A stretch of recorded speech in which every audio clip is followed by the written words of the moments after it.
You love bad movies. Yes. You love bad horror movies. I do. I also love bad horror movies. They're funny. So my thought was, damn, they've really made a bad horror movie about every game. Like, you've seen Floor is Lava. Have you seen that one? No, but I have heard of that one. So I don't know if they've made this, but I was driving one time and I was like, have they made a Punch Buggy horror movie? Because if they haven't, we could. Oh God, I love that. I don't know. I don't know exactly what you would do with it, but I kind of still love the idea of it. Like, yeah, so I figured we could workshop it right here. Oh, hell yeah. Okay. So obviously it has to be a lot of car accidents involved in this. I'm thinking maybe a murderous bug. Like an anti-Herbie? Yeah, an anti-Herbie. Maybe it literally runs you off the road, like it's punching you with itself. Oh, okay. And the whole thing takes only place when you like see it. Yes, like if you don't notice it, it literally is like triggered by the game. Yeah, punch buggy, no punch back. So like when you see it and then actively participate in the game, you are now the next target. So it immediately just like. Woo, like goes to run you off the road. So it would have to be like a road trip movie. It would have to only appear like a spirit on deserted roads in the middle of the night. You know, when you're at that stretch of the road trip where you're like, I'm just going to probably drive through the night because we just switched off. And it's like, there's 5 of us interspersedly on this highway. And it's that stretch of highway where you're like, man, these lights are getting sparse. You know exactly what part of the and that's when this punch buggy comes along. I'm thinking about, okay, who's our cast? We gotta have the black guy. Yes, absolutely. This is obviously a group of college friends. Yes. On this road trip. Fuck it. Let's go full cliche for spring break. Oh, wow. Yeah, you're right. Full cliche. One of the girls, for some ungodly reason, so they're coming from somewhere up north, heading down to like a really big beachy area somewhere, right? One of the girls, for some reason, started in her bikini already, even though we have a full road trip ahead of us. I hate our movie already. It's good. Oh God, what else was I going to say? Oh, we have to have the biggest douche jock white guy. For some reason, he is inexplicably in a relationship that is somehow lasting, even though he seems like a terrible boyfriend. I feel like his name is Mason. Yeah, give him a Mason. Yeah. Girl is Jennifer with a Y. Oh, God, you get to pick where the Y is, though. We're not telling you where, but she absolutely describes herself as Jennifer with a Y. I want the running joke of people she meets asking her where the Y is and then never getting an answer. And then when we have subtitles on it, we'll change it every time. Yes. The credits don't even spell her name with a Y, so you never get an answer. Are we fully leaning into our black guy's gonna die first also trope? I don't know. You know what the messed up thing is? I feel like most bad horror movies actually manage to keep the black guy alive. Oh. Like, did you see Lamageddon? No. The black guy in Lamageddon, literally, there's like this running unspoken joke where he changes his shirt every single time you see him in a scene. If he leaves the scene, he comes back in a different shirt. He's one of the last people to die. Like, he lasts through a lot of other people, which was wild, by the way. It was like, really? How? Like, he was the smartest person in the group for the most part also, but then I was like, oh shit, I think he's gonna live. And then of course he did end up dying right when I was like, maybe he makes it. Yep. But he actually managed to last very long, which was surprising. So I think maybe we have a middling black guy. Like, he dies somewhere in the middle. Not like the last person to die, but also not a survivor. I trust you to know the formula. So I'm thinking, because every single bad movie does this, the most naked girl dies first. Okay. Jennifer. Let's see. So I'm trying to figure out exactly what the storyline is. So it hunts you down. I'm thinking the Yeah. car has to actually do the murders itself. Yeah. It's gotta be Because possessed, that's right? why, yeah, possessed Okay. car. We get some unnecessarily chunky backstory at some point where the backstory is that the car is possessed with the spirit of the person who died in it when somebody tried to play punch buggy with them and they veered off the road. Because, of course, Easy you enough. absolutely have to have this unnecessary chunky backstory. Because I don't know why all bad horror movies feel like they need to overly explain an entire plot. It's like the sofa is a killer. This is already off the rails. I don't need you to try to explain why this don't makes justify sense to this. me. Like, just let the sofa be a killer. Yeah. Okay, since you know the formula so well, is there a way to defeat is there always like a specific set of things you have to do to defeat this serial inanimate object or animate object, I guess? There is several different ways we could go with this. We could do dumb, ridiculous ritual. Okay. We could do, you just blow it to pieces with shotgun. Or like rocket launcher that somebody inexplicably ends up with or something like that. Or we could do magical item. Oh. So like I have 3 examples of this. So in both, here's one that really gets me. Actually, we could do fake magical item that like causes the issue but does not solve the issue. So like, I think it was New Year's Day, New Year's Eve. Sorry, we watched Santa Jaws. Okay.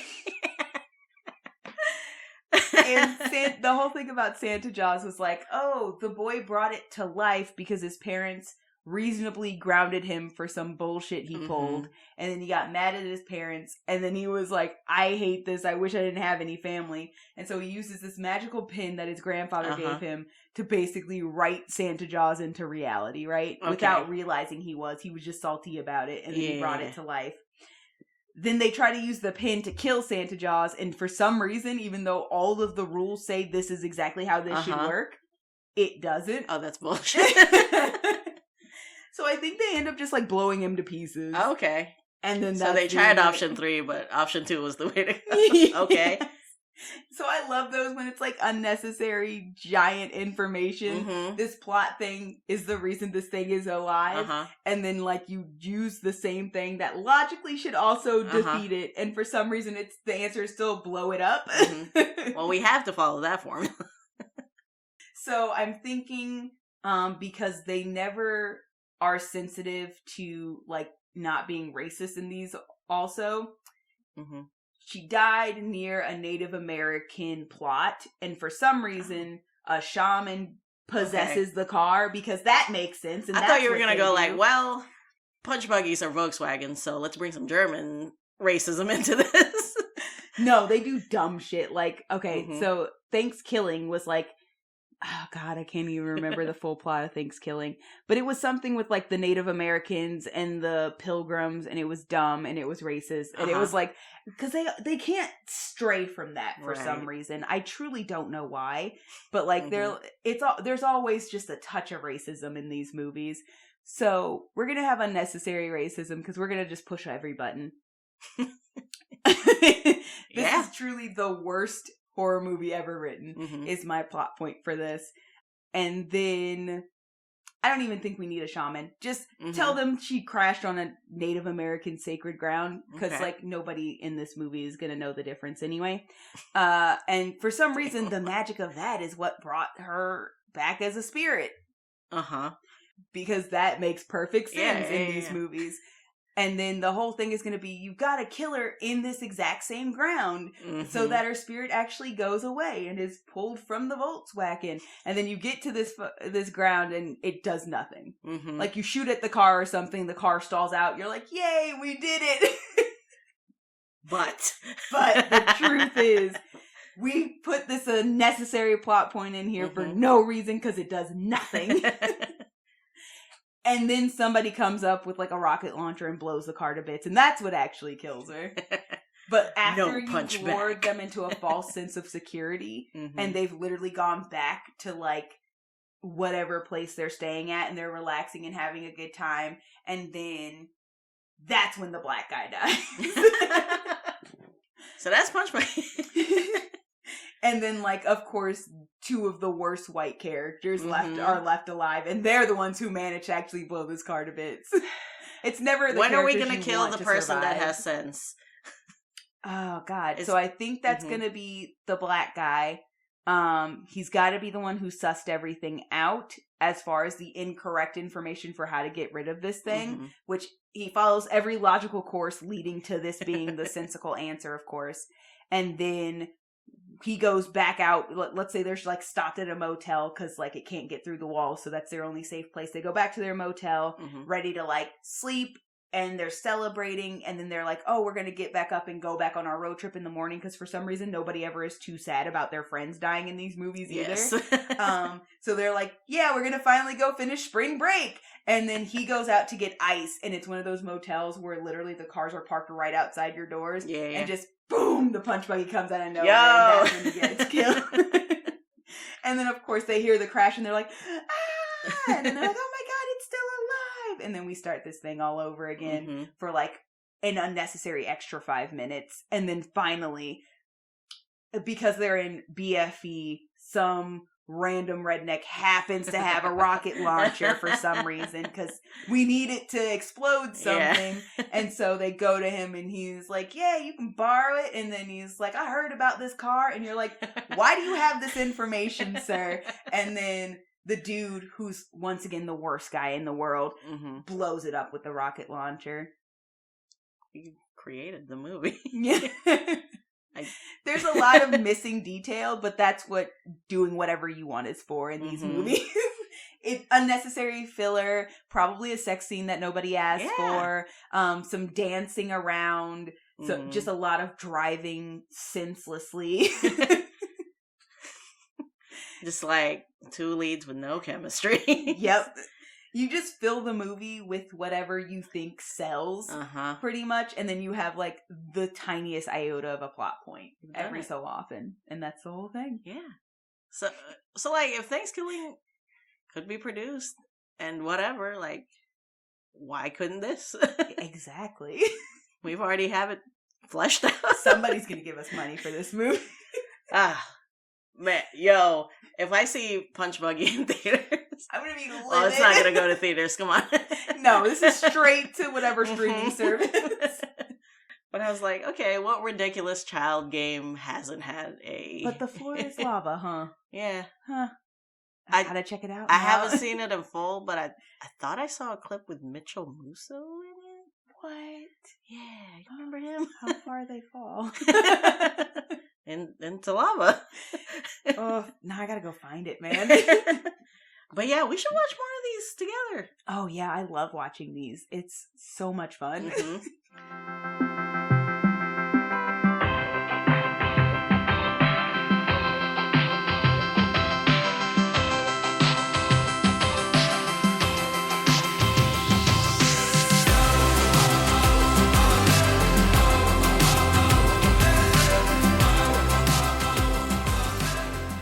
Once again, we've introed something that has nothing to do with Oh, what we're super talking- nothing at all to do with what we're talking about.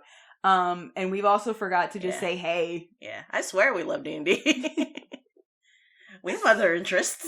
We're allowed. Yeah.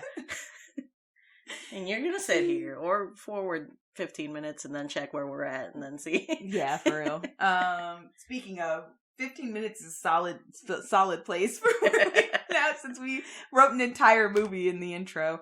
It wasn't that hard. and Hollywood out here saying it's hard. Come on. So, I guess I'm your screenwriting rogue today, Oreo. And I'm your co-producer, Shadow.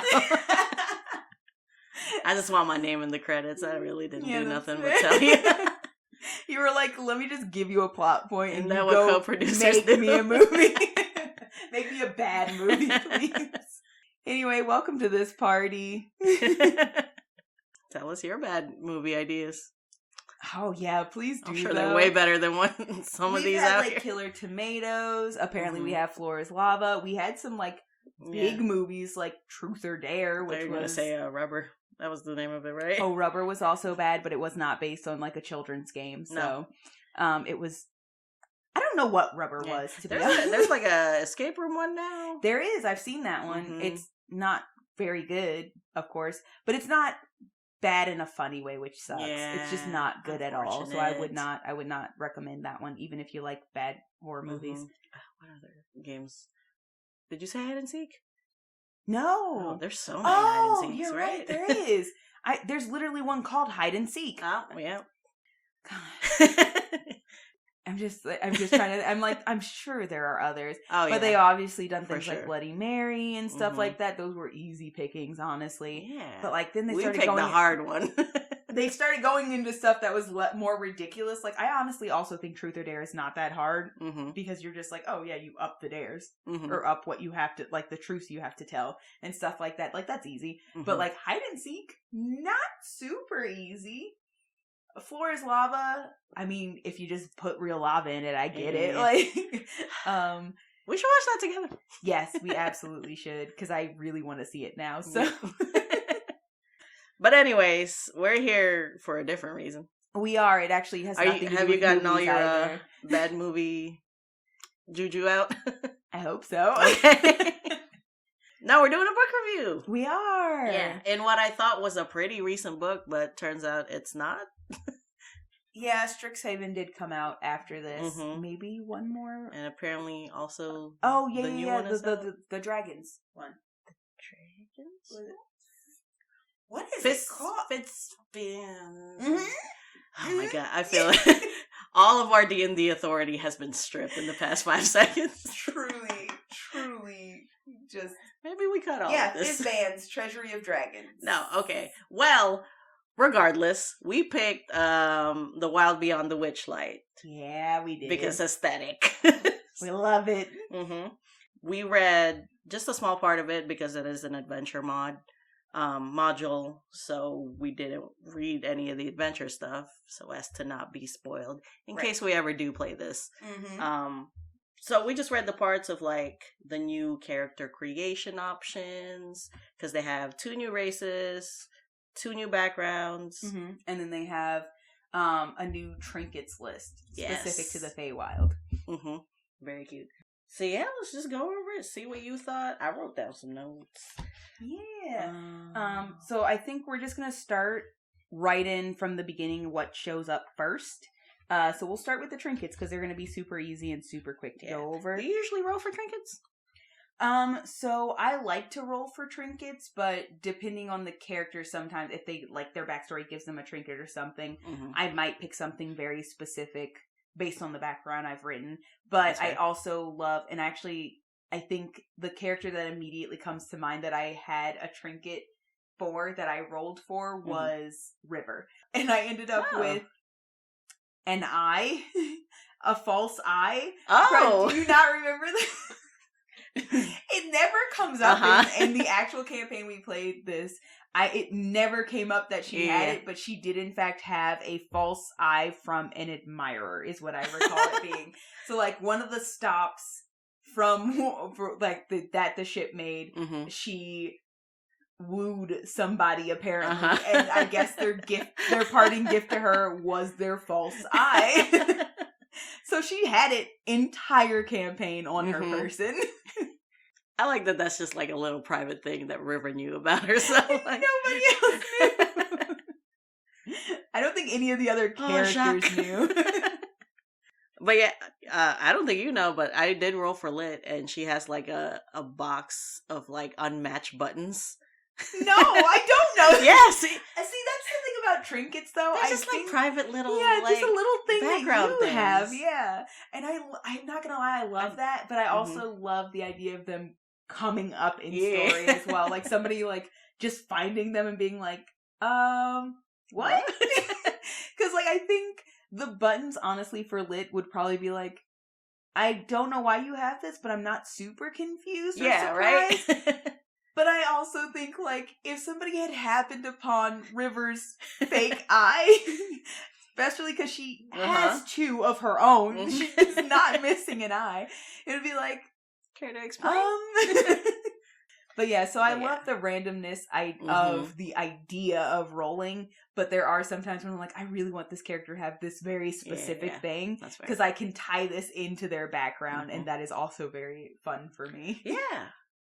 It just, we love fleshing out characters over here at R&D. So, trinkets are just...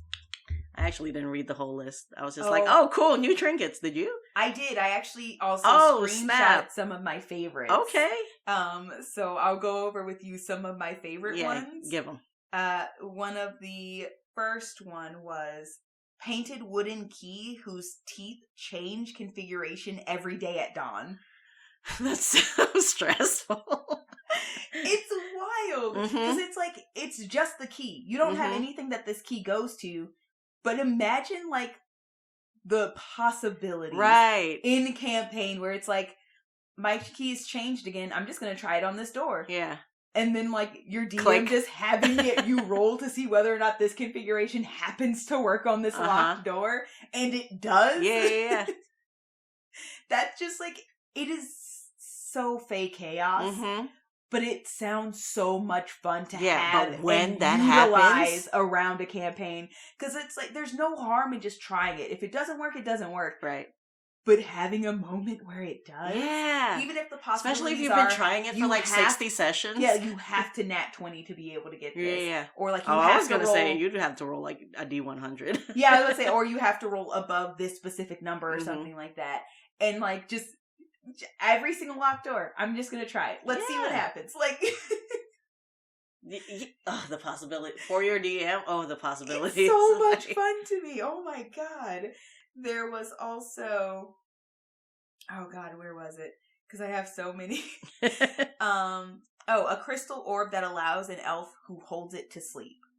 Oh, right? Isn't that amazing? Dreams. Could you imagine? I'm thinking about it like, because I do have a lot of elf characters, or at least a handful of elf characters, but I was very specifically thinking about it in the hands of Edie. Could you imagine her excitement at the actual existence, like, a dream? You can do a whole campaign around that. Like they found this thing that we can use to sleep. Like, yeah. Could you imagine just doing an all-elf campaign where it's like somebody else has it, or a different country or something like that has it? Let's take like orcs or like dwarves, since they famously just don't get along with each other, right? They have this orb that they know allows elves to sleep. We desperately want this, and they're keeping it from us on purpose. But if we could get it, we're sure our wizards and stuff like that could possibly recreate it. So if you wanted to sleep, you could. And now the whole thing is we have to figure out if we're going to try to infiltrate this country in order to get this or steal this orb back, or we're going to try to bargain for this orb. Yeah, you could do like a war campaign, or you could do like an Ocean's 11 campaign. Yeah, so exciting. But the possibilities of this singular trinket is like, holy shit. And also, like, even if you don't do something crazy around it, just the idea of like an elf in your party happening upon this orb, right, and experiencing sleep is just like such a nice, sweet, quiet RP moment. It's not that big of a deal or anything like that, but it could mean so much for them specifically. All in this singular item. I had a lot of fun with some of these items, just thinking about the possibilities. This one I like purely because of the aesthetic of it. A pendant that shows the phases of the moon. But that would also be cool for somebody with lycanthropy or something like that. Super helpful. Yes. But just in general, it's very cute. Yeah. Because we had somebody get lycanthropy, and you were doing druidcraft every day. Every single day to figure out where the moon was. Oh, that would have been so helpful. There was also a gossamer shawl that glows faintly in moonlight. I just read that one. I thought that's what you were going to say when you were I like the aesthetic of this. I also like the aesthetic of this one. That was another one that was purely like, there's nothing special about this, except for it sounds cute. Oh, I mean, it's like the cloak of billowing. Yes, exactly. You don't really need it, but damn, do you look good. I also thought very cute was the tiny clockwork dragonfly that slowly beats its wings. Oh, but When can't you fly can't in fly or anything, parentheses? It's just like a tiny little toy, you know?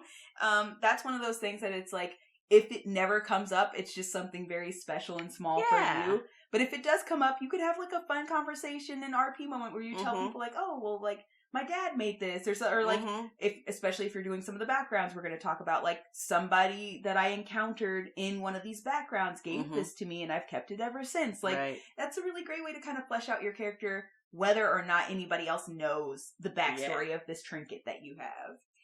I think that was... Oh, this one I also just actually really, really liked because it was very funny, but surprisingly also kind of useful. A pumpkin cupcake that magically regenerates itself in its paper cup each day at dawn. It's like every day you can always have a pumpkin cupcake. And that one is like, that could actually be useful if you had, like, if you're like, oh, I really need to be able to eat. Like, if for some reason you're like, you're playing a hardcore, really crunchy, like, we're gonna keep track of rations. Right?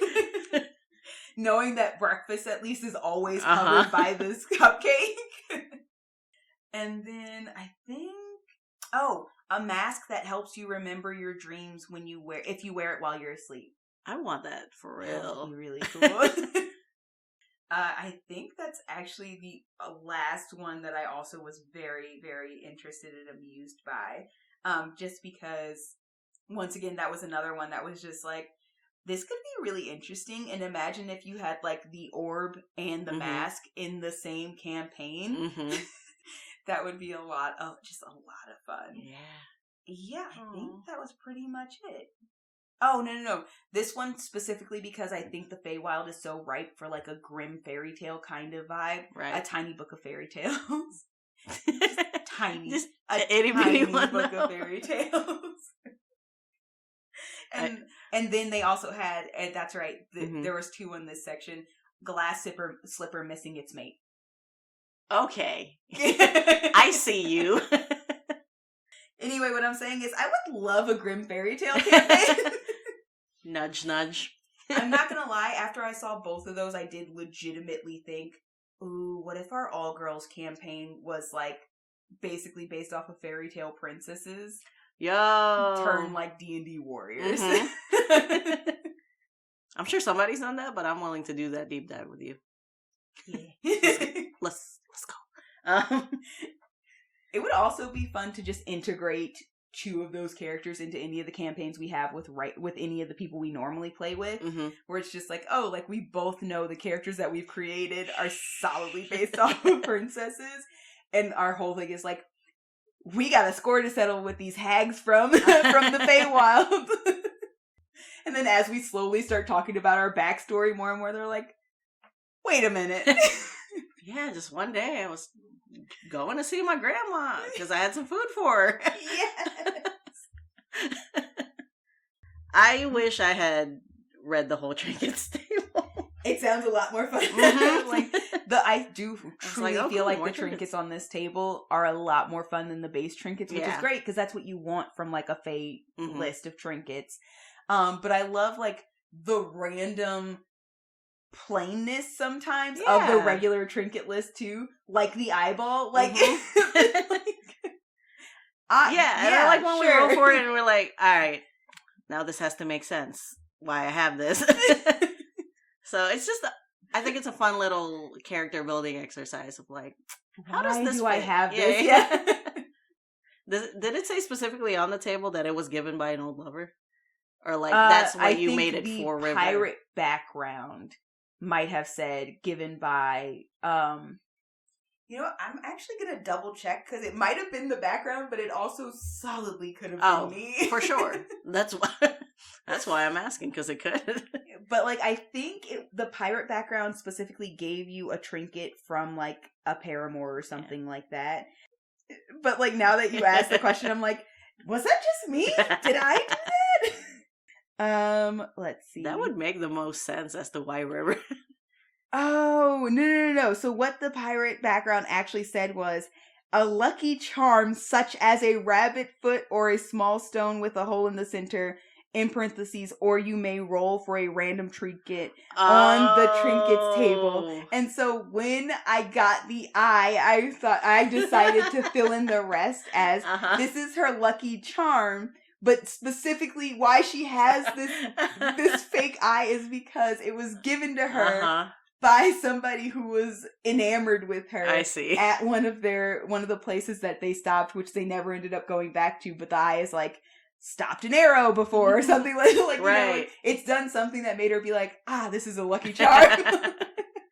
See, and we never addressed that in the campaign, but like we you absolutely don't. You knew that about River, and that's enough. Oh man, I love a D100 table. I love remembering exactly how I got this trinket, because that's even funnier for me now. But yeah, after trinkets is backgrounds, and we have the 2 new ones, Fey Lost and Witchlight Hand. Mm-hmm. Witchlight Hand more specifically for this. Yes, absolutely. This setting. I love the fact that you could very easily integrate this into any setting or any like homebrew for Witchlight Hand. But it is built a lot more specifically for the actual adventure. Mm-hmm. But Fey Lost, I think, is the easiest thing to just integrate literally anywhere. Mm-hmm. And do you want to read specifically what Fey Lost is? Oh yeah, sure. Is that legal? Probably, right? I mean, we're discussing it, yeah. So I think so. All right, I'll go for it. You grew up in the Feywild after disappearing from your home plane as a child, which I think it would be really interesting if you also made a character that got lost as an adult. Yeah. Which I think might be my next druid.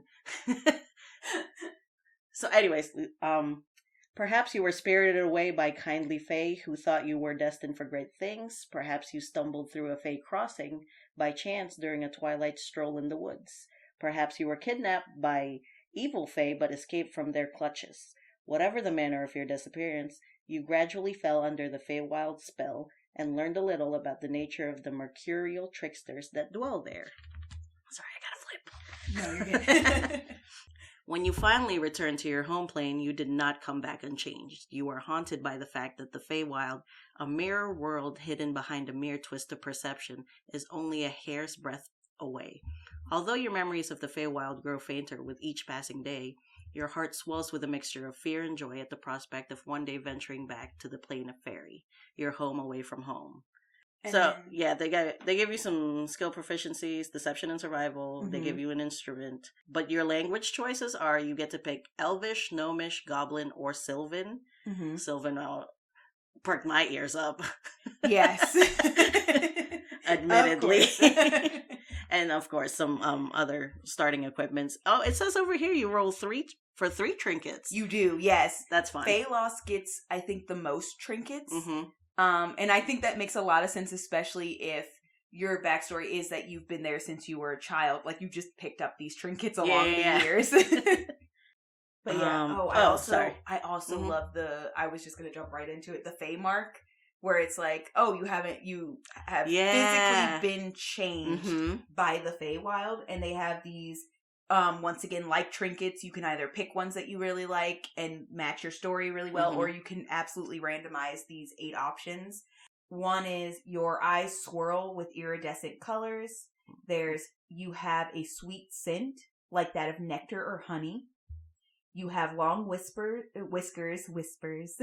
like those of a cat. Your ears...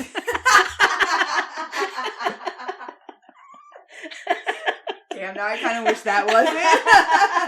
Just anytime you whisper to somebody, it's just, meow.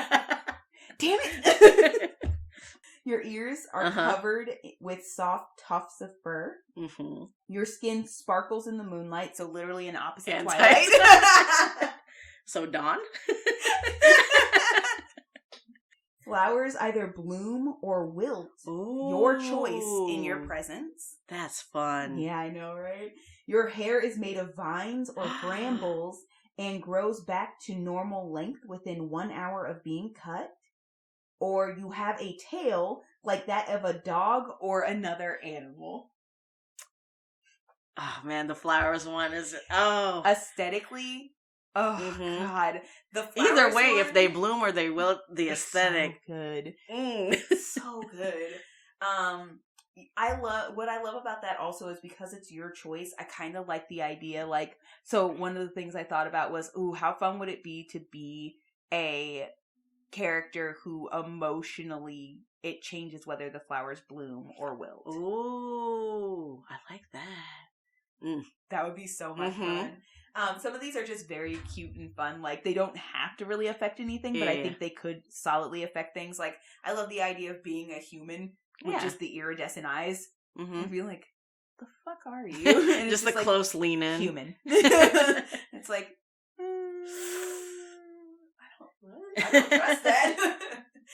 But I also think, like, 2, the one that's, like, the sweet scent, could actually be something that very much helps. Yeah. With, like, a charisma check or something like that. Because just, like, scent-wise, you're so appealing. I also love the idea of, like, if certain people hate the smell of those things, it actually hinders you in a conversation. But a lot of these are just so much fun. And just, like, fun little, like, extra bits about you. Right. I think the hair one could be, like, very frustrating if you're like, I don't like how this has manifested, and I can't do anything about it. Because it always comes back. Which I think could be, like, a big pillar of your character. Of like, well, I'm back in my homeworld now, and I can't shake this thing that... Yeah, especially if you're leaning a lot more into the fear of the Feywild being just beyond the veil. Having that thing that always follows you around to remind you what happened before. Ugh, God, that's a lot to work through. Right? You, like, shave it off because you think you're free, and then it grows right back, and you're like, fuck. Is there a cleric in town? So I do wonder if maybe you could find, like, because I think as a DM you would want to give the player the option of, like, it will be time consuming and it will be a journey for you, but you could possibly find, like, a cleric that could fix it, a bard maybe that could, like, true polymorph your hair, or, like, a potion or something, but it will be something that's hard to achieve. Yeah. And then see whether or not that player's character learns to accept and live with this hair, or finally reaches their end goal and it doesn't change, of finally getting back to normal hair-wise. The potential. It's so rich. But yeah, so we have Feymark, and then another the next option is Feywild Visitor. When you're sound asleep or in a deep trance during a long rest, a spirit of the Feywild might pay you a visit. And then there's also a table for that. So it's a D8. We have Awakened Creature, a beast or an ordinary plant that has the... Oh, we don't need to read that part. Awakened Creature, Centaur, Dryad, Fairy Dragon, Pixie, Satyr, Sprite, and the 8th one is Unicorn, which is wild. Yeah, I know, right? I do love that they are very clear to specify that no harm can come to you during that conversation. But one of my favorite things about this is, like, you have a conversation that you absolutely remember when you wake up. But the conversation could be anything from, like, a message and insight to just absolute nonsense. And I was like, that is the most Fey bullshit. You just, like, have a whole conversation that's nothing but unnecessary, pointless riddles. And you're just like, go away. Chaotic chaos.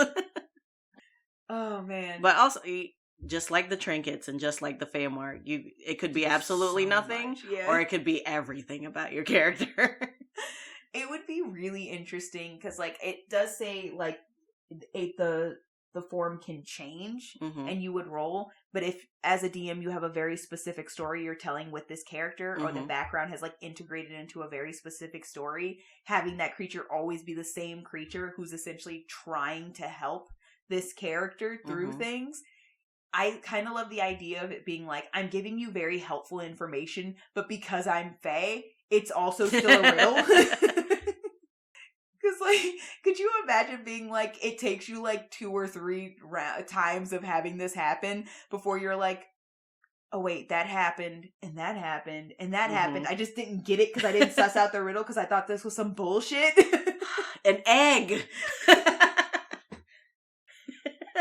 like I said, this is like, oh god, I love this entire like world that they finally kind of sussed out a lot more, and I truly love the Fae and like the aesthetic of the Fae. So there's so much fun stuff that I'm just imagining you could do with like stuff like this, where it's like, oh no, like this creature has always been trying to help you. Part of this is like, this creature's like, I don't get why you don't get my riddles. Right. Like I'm being as clear as I possibly can. When I ran my first campaign, because I didn't know a lot of D&D lore, I was having a hard time grasping like what the Feywild was.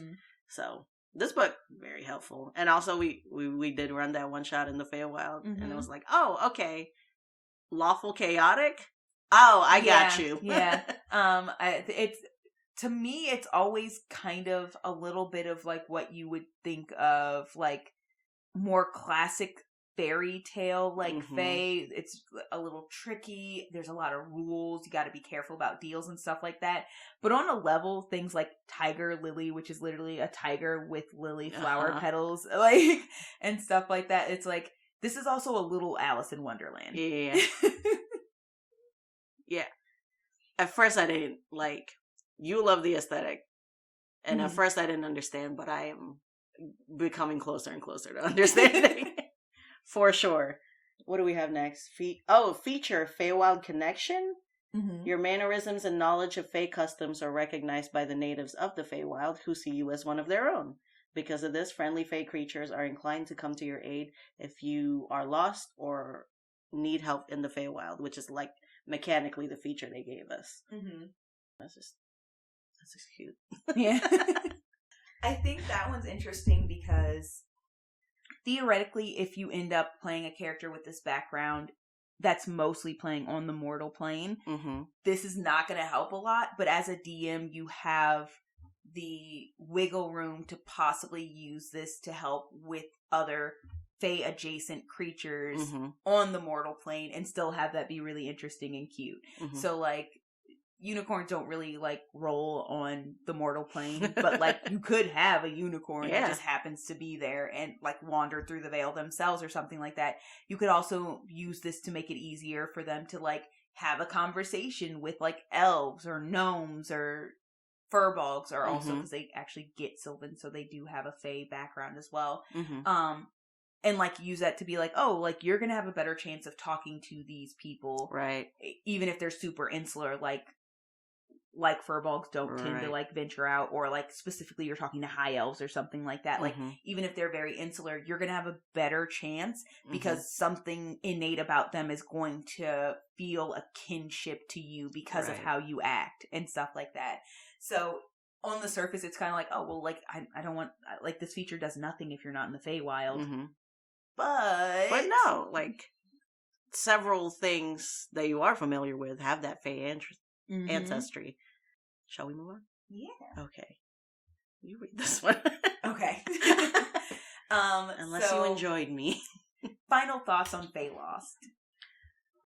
I love how insertable it is to any campaign. I think I was just going to say, I agree with you. I do love how insertable it is. I like that there's enough specificity to this background that like there are very clear things that you could do a lot with, but I also like that theoretically, because like some of the things are just like specifically you're seen as Feykin and stuff like that because of the way you act. It's like you can also wiggle a lot with this, like I said, with the feature, the specific feature that they get. Right.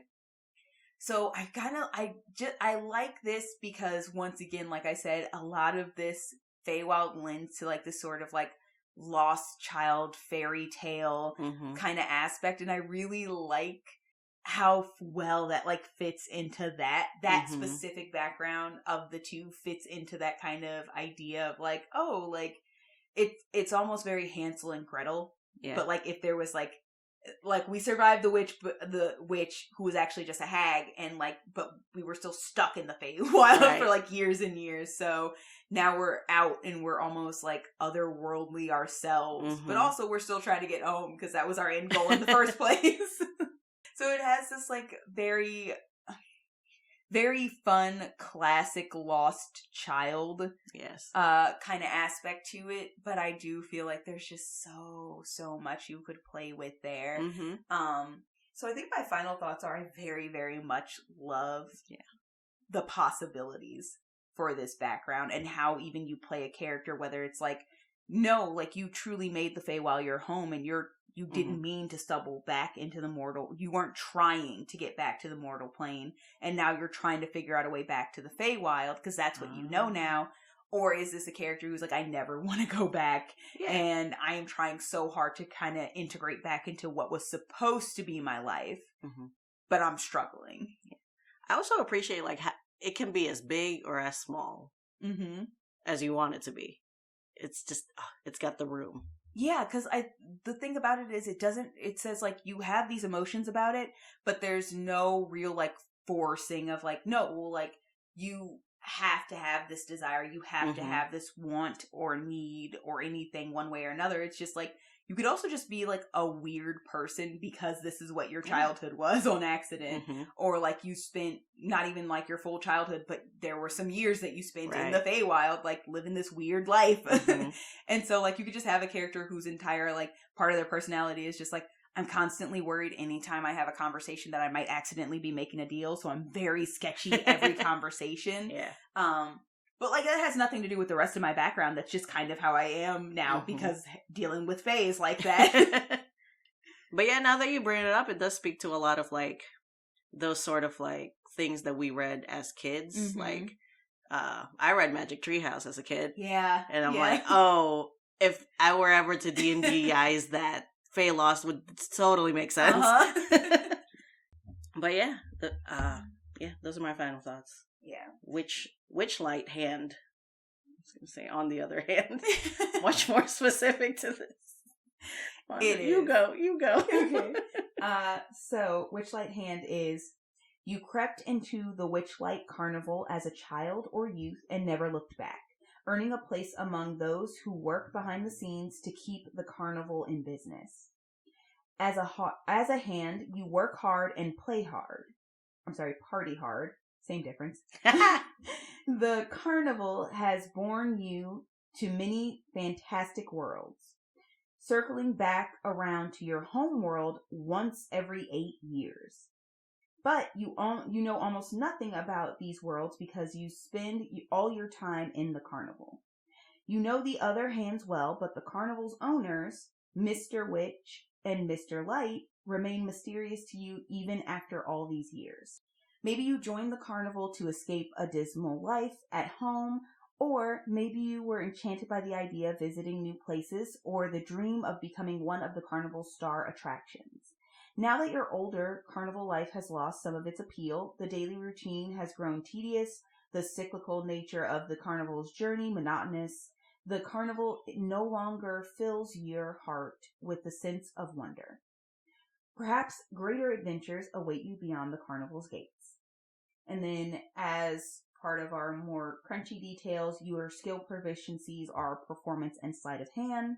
You do get tool proficiency of either a disguise kit or one type of musical instrument. You pick any one language of your choice. Primordial, baby. Which is wild. Abyssal. And then for your equipment, you obviously get, depending on what you pick as tool proficiency, the disguise kit or the musical instrument. You get a deck of cards, the carnival uniform or costume, and one of the trinkets on the Feywild table. And then some monies. Yes, some monies, as usual. Your carnival companion is, over the years, you've earned the friendship of another carnival fixture. You can do your random roll to figure out who this is. You befriended them, and basically you work with your DM, flesh out the friendship. The companion hangs around you while you're in the carnival, but won't voluntarily leave the carnival. That sentence made me sad. And that's why it's one of those things where it's like, this is way more specific to the carnival. Because without that, honestly, this isn't that specific. Like, you don't have to, like, kind of have the carnival at least a little integrated. But, like, if you really want to take advantage of the companion, the carnival needs to be integrated into your storyline. even if you're doing a homebrew or something like that, because otherwise the companion is like pointless. Your options are quite fun though for these companions. You get an old cantankerous witchlight hand, a young impressionable witchlight hand, a performer such as an acrobat, a clown, or a musician, a retired performer, a seasoned animal trainer, an old blink dog, a cheery sprite, or a harmless magical wisp of light that has a flying speed of 30, can hover, and sheds bright light within a 5-foot radius and dim light for an additional 5 feet. I couldn't pick between the blink dog and the light. That's who was my favorite. Yeah, I think that's fair. I kind of love the idea of the old cantankerous hand too. Especially if you're like, you are the young impressionable. Yeah. And then as our actual like mechanical feature, you have Carnival Fixture. The Witchlight Carnival provides you with free, modest lodging and food. In addition, you may wander about the carnival and partake in its many wonders at no cost to you, provided you don't disturb its shows or cause any other trouble. I really appreciate that they needed to put that last part. Yeah, like you can't do this if you keep fucking around. Like, they will stop letting you. There will still be consequences to your actions. Yeah.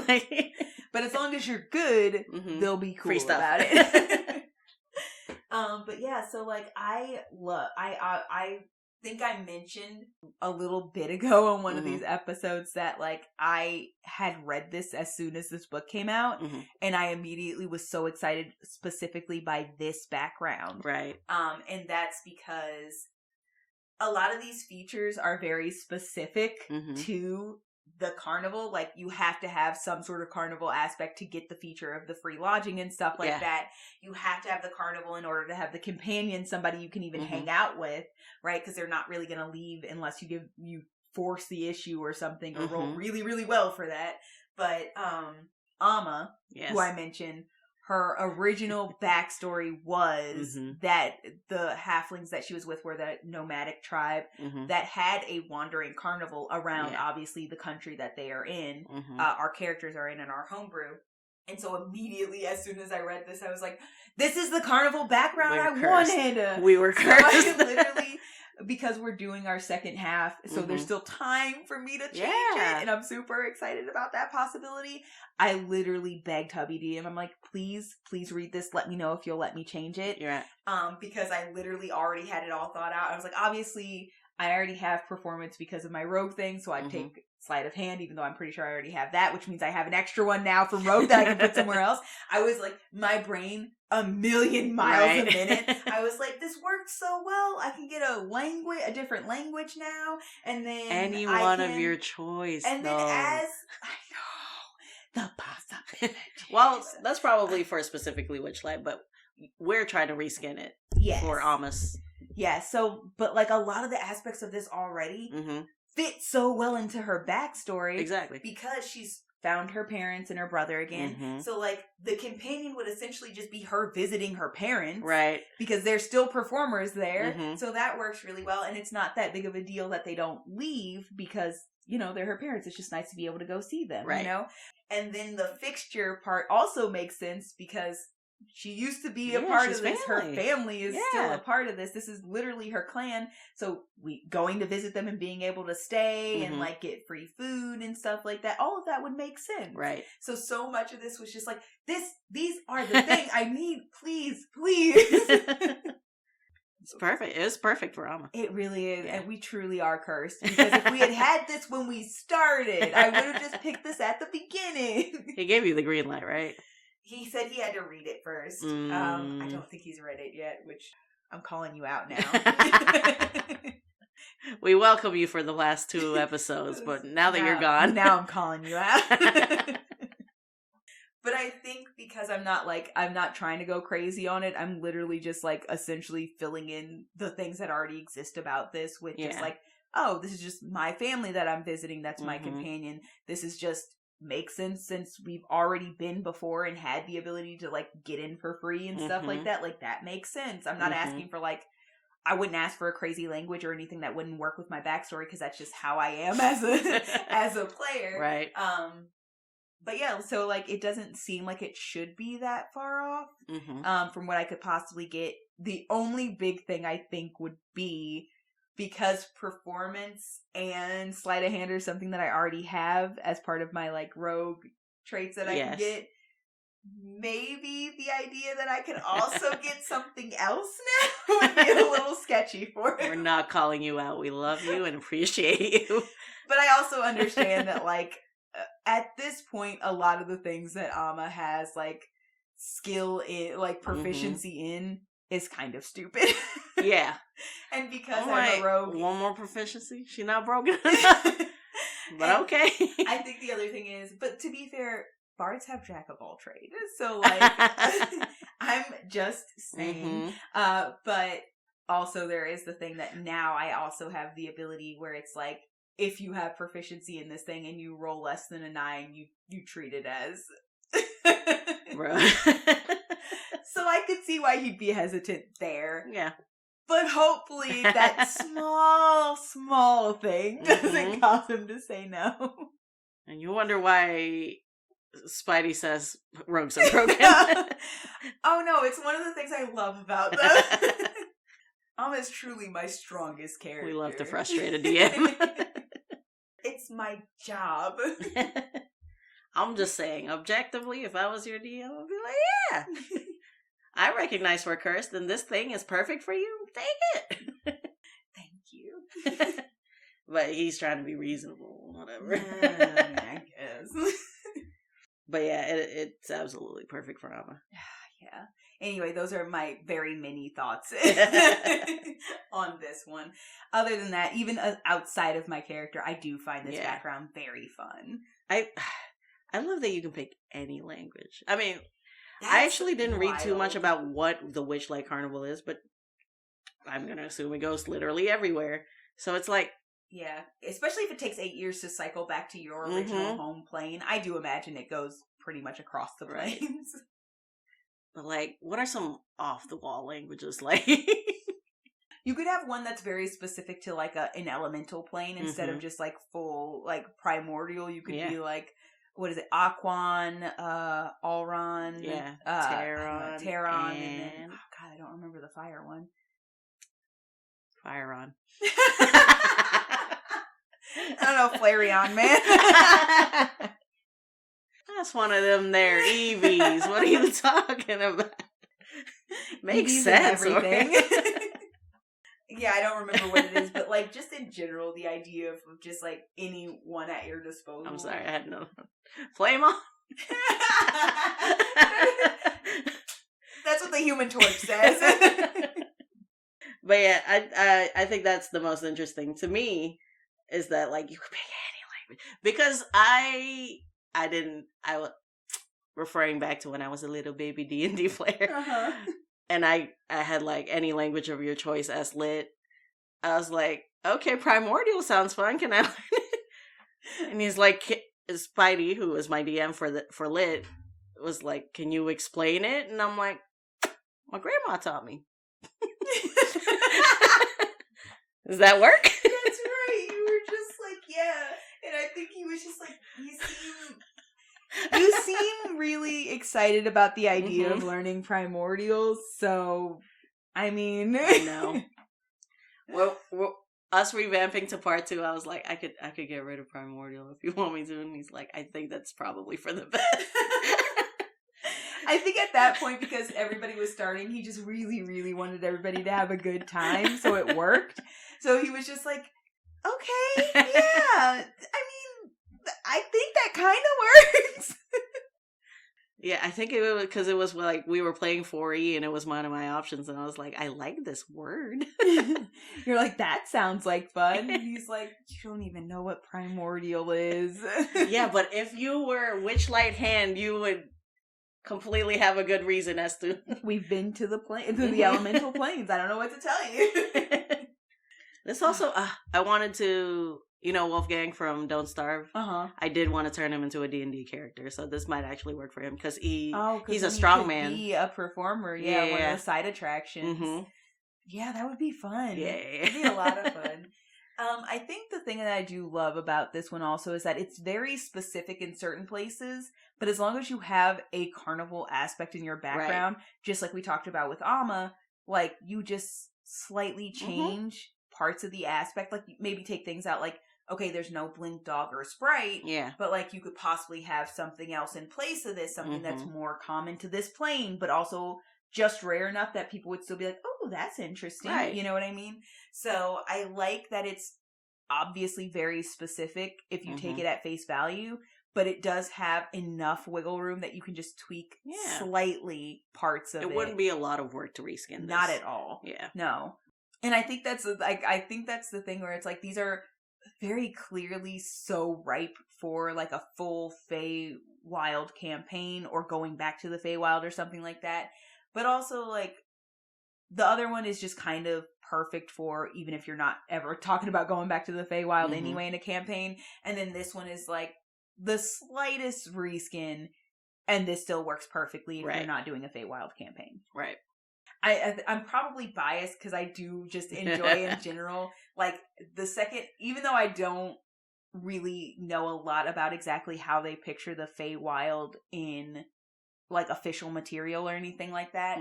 Just the idea of this like magic carnival in and of itself is just like, ooh, it's so good. I wish we could just play every much. Oh my god, I know, right? Were those your final thoughts? I feel like I've gotten everything out. Yeah. Okay, cool. It's mostly just me gushing. That's fair, and that's valid. But yeah, moving on. The next part is races. We have 2 new races. Yeah, we do. I love them so much. And earlier this month we were talking about how Wizards is kind of handling like races mechanically differently. So I got my first taste of that reading through this next section, where they just vaguely cover literally everything pretty much. I think this one is very interesting because Owlin I have a bigger problem with, and we'll kind of go over this a little bit more when we actually talk about Strixhaven at some point, because that is not a adventure, so we can talk actually more about just like the actual world. Yeah, it's a setting. That's the setting that's given to us there.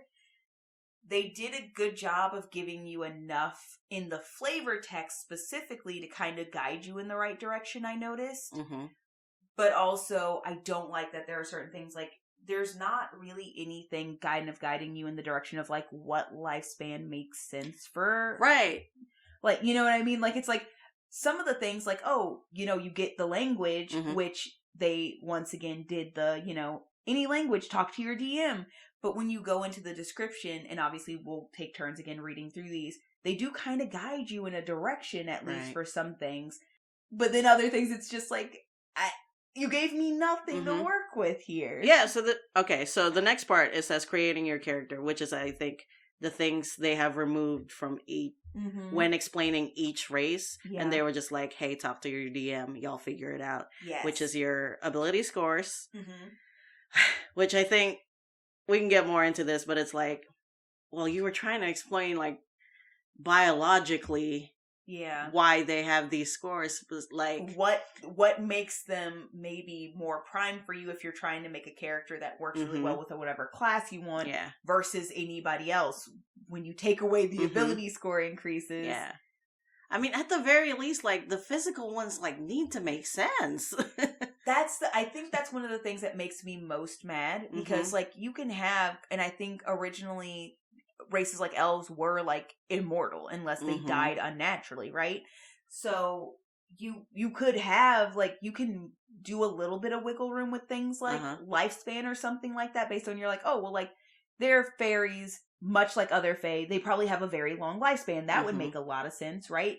And you can take what you know of how fae used to be described throughout all these other D&D playable races and kind of use that to at least guide you. So like maybe give them both longer lifespans, just because elves have very long lifespans, gnomes have longer lifespans, I think furbolgs have quite long lifespans. Like a lot of the fae touched creatures across this lore have long lifespans. Okay, so you're probably going to end up with a creature that has in the hundreds of years of lifespan, based on what we know.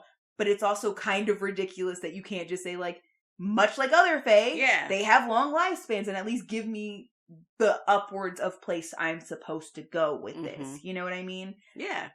Because that's a big part of your character. Yeah, because that also changes so much of exactly where you are when you decide on an age. Yeah. Because, like, if you're like, oh, well, I'm just going to make my fairy, like, 20 years old, it's like, okay, but, like... Have you been alive for 2 centuries, 20 years old? Yeah, like, is this a 200-year-old fairy, which would equate to a 20-year-old human? Or is this literally a 20-year-old fairy when they live for 700 years? So this is basically a child. Mm-hmm. Where are you in your lifespan, and where do you have to go? Right. So where are you mentally? Mm-hmm. And so I think at that point, you're kind of just stuck in a place where you're like, mentally, this is the age that I am in human years. But, like, we've had characters, this is a prime example of why this doesn't seem like a huge deal, but when you really think about it, this changes so much. Mm-hmm. We literally, in your campaign that we're playing right now, have a singular human character and then 3 characters who all have very long lifespans.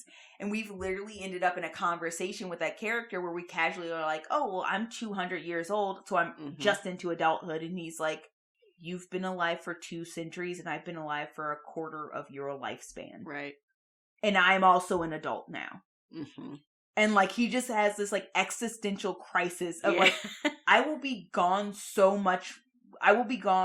long before you even hit middle age. Mm-hmm. What the hell? Mm-hmm. And we're like, our character, so Sunny's character is like, oh, I'm the oldest among us because I'm, like, essentially, like, what, 25-ish in gnome years, but that's, like, 300. And, like, 2 of us don't bat an eye at that. Right. And then, like, the humans that we're with are just, like, 300 years old.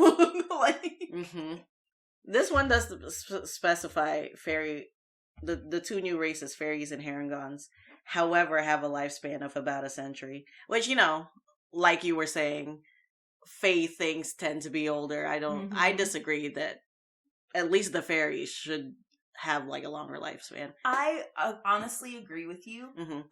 Because I feel like Herringon I could kind of understand in the sense of, like, I would put them probably nearer to, like, 2, maybe 3 centuries max is their lifespan, because the other idea is that rabbits are a quicker race, so it kind of makes sense thematically to have them have, like, a long but quicker long lifespan than other Fae creatures.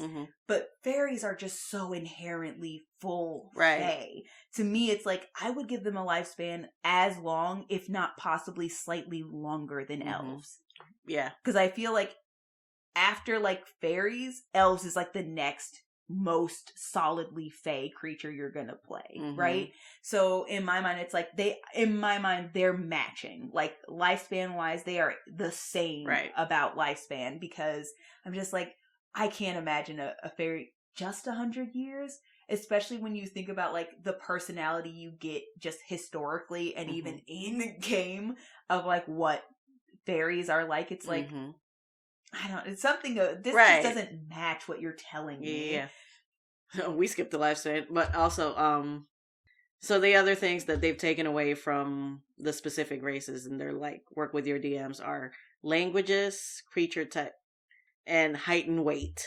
Which, like, in this part it says you can choose it randomly or you can roll on the table and pick which one matches your body image the most. And it's like I get wanting to match the body image that I want, but also give me a range of how tall my dwarf can be. Like, yeah, that's the other thing. It's like, you know, when you're picking a certain race that you're meaning to pick a smaller character. Height and weight, as far as that character is concerned, is obviously going to be like, oh, well, like, I wanted a dwarf that just happens to be taller than other dwarfs. It's like, okay, this is where dwarves usually get, so now you know how to make that character slightly taller. Or I want an even shorter dwarf so that, like, people mistake my dwarf for, like, a halfling with a beard. Which is hilarious to me, by the way. So, like, I want a shorter dwarf. Right. So it's like, but I need to know what my average is so I can work with that and know where to go from there. Yeah. If you don't give them an average, and that's the whole point of it, it's like, even when they're describing these races that they actually gave this information, it was, The average is Mhm. somewhere between here and here. You are allowed to not be average. You're supposed to make a character unique. Mhm. If you want to make a character who looks absolutely average and then everything about their class is what makes them unique, Mhm. fine, do that instead. Yeah. But now But you know like now where you you're know going. where the average is, so you know how to make this character bigger or stronger or smaller or Right. thinner. Like, so you know how to take the thing that you want for that character, which is, I want to be unique because I want to be like I said, one of the things that I described, Chef is a prime example. Mhm. She's smaller than a normal tiefling. Yeah. If I didn't have an average, I wouldn't know how short to make her to make it be like, it's funny because she kind of mixes in well with the gnomes because she's a short tiefling. So she kind of just looks like a tall gnome also. Like, and that was fun for me. And I wouldn't have had any idea of where I was going with that to even give myself an idea of like, oh, so she's like not even 5 foot, right? But she's solidly like almost 5 foot, which is very tall for a gnome and very short for a tiefling, which is perfect. Without the average, it's just like, all I can say is she's tall for a gnome and short for a tiefling. Right. And that takes something away, I think. Yeah. Like, it was important when I was making lit because I wanted her to be the runt of the litter. Right. Yeah. And if you didn't know what the average is, how are you going to make a character the runt of the litter? Yeah. Because, like, I wanted to make her the runt, but then I had to run with you guys. So, like, how much taller am I for Mama? Like, exactly. Like, it's like, we're obviously going to be shorter than Beef because he's a Minotaur, but, like, we need to know, like, where we stand and how weird is it for Lit to be like, oh, I'm taller than somebody now because I'm running with a halfling who is obviously going to be way shorter than all of us. It also makes sense for things like when we're talking about these, like, funny little RP moments where it's like, oh, when we're walking, or how we hug, or like the fact that Amma's small enough to climb up Beef and then sit on his shoulders as we walk because she walks slower than everybody else. Exactly. Like, all of these things are helped by those averages that we either fully commit to or slightly subvert whichever way we decide to go. But we have the guidelines. And that's, I think the biggest thing is, this is the thing that annoys me about them taking away a lot of this specificity for these races, is like, you're missing the mark. The averages were always there because they are the average. It's never been said this is what you have to be based on these numbers. You specified every single time your average is here. The average human lives this long. The average elf lives this long. The average dwarf is about this tall and has a weight somewhere around here. Like, these were all like, these are your guidelines. Break them however you choose. Yeah. Well, I guess the problem is, like, all of the quote unquote backlash happened and then wizards reacted. But it's like, I guess they've missed the point of, like, the point of the races is to explain the biology. Right. Of your character. And I think the thing was, as we talked about, like, one, I thought it was ridiculous to say, like, oh, you're not allowed to have inherently evil races. But you also have to realize, like, that said nothing about the like, the height and the weight and the age and the ability point increases that you got. You could have just said, no race is inherently evil. Yeah. And been done with it. You didn't have to take everything away. Right. So that was a misstep. I just, like I said, it's one of those things that kind of annoys me. I do think they handled it better specifically with these two races. And I'll explain why as we go into, I'll start with fairies. Yeah. Basically it says, the Feywild is home to many fantastic peoples, including fairies. Fairies are wee folk, but not nearly as much so as their pixie and sprite friends. The first fairies spoke Elvish, Goblin, or Sylvan, and encounters with human visitors prompted many of them to learn Common as well. And that's what I mean when I say I think they did better with these two, because they gave you, without saying like, oh, putting in actual language section, stuff like that, they were like, these are good ideas for what it would make sense for your secondary language to be, right? Like, these are what they normally spoke. They also kind of give you an idea when they say, like, they look like small elves with wings. So, like, these are probably going to be small creatures. So, height-wise, maybe go off the guidelines of, like, a halfling or a gnome, right? They did provide a mechanical size. Yeah. Yes, they did do that. But the other thing is also they gave you a creature type, even though they were... so they did give you some of the things that really, really help. Like, right. It is important to know, and I don't like the idea of taking away creature type. Mm-hmm. It is very important for literal, magical, actual mechanical purposes to know your creature type. Yeah, like because I think there are things that you will or won't be affected by based on your creature type. Yeah, like I think the spell Detect Good and Evil affects Fey. Yeah. So if you don't know that you're Fey, right, you have no idea if you're gonna blip on that or not. And I think technically elves aren't considered Fey. They're actually considered like humanoids.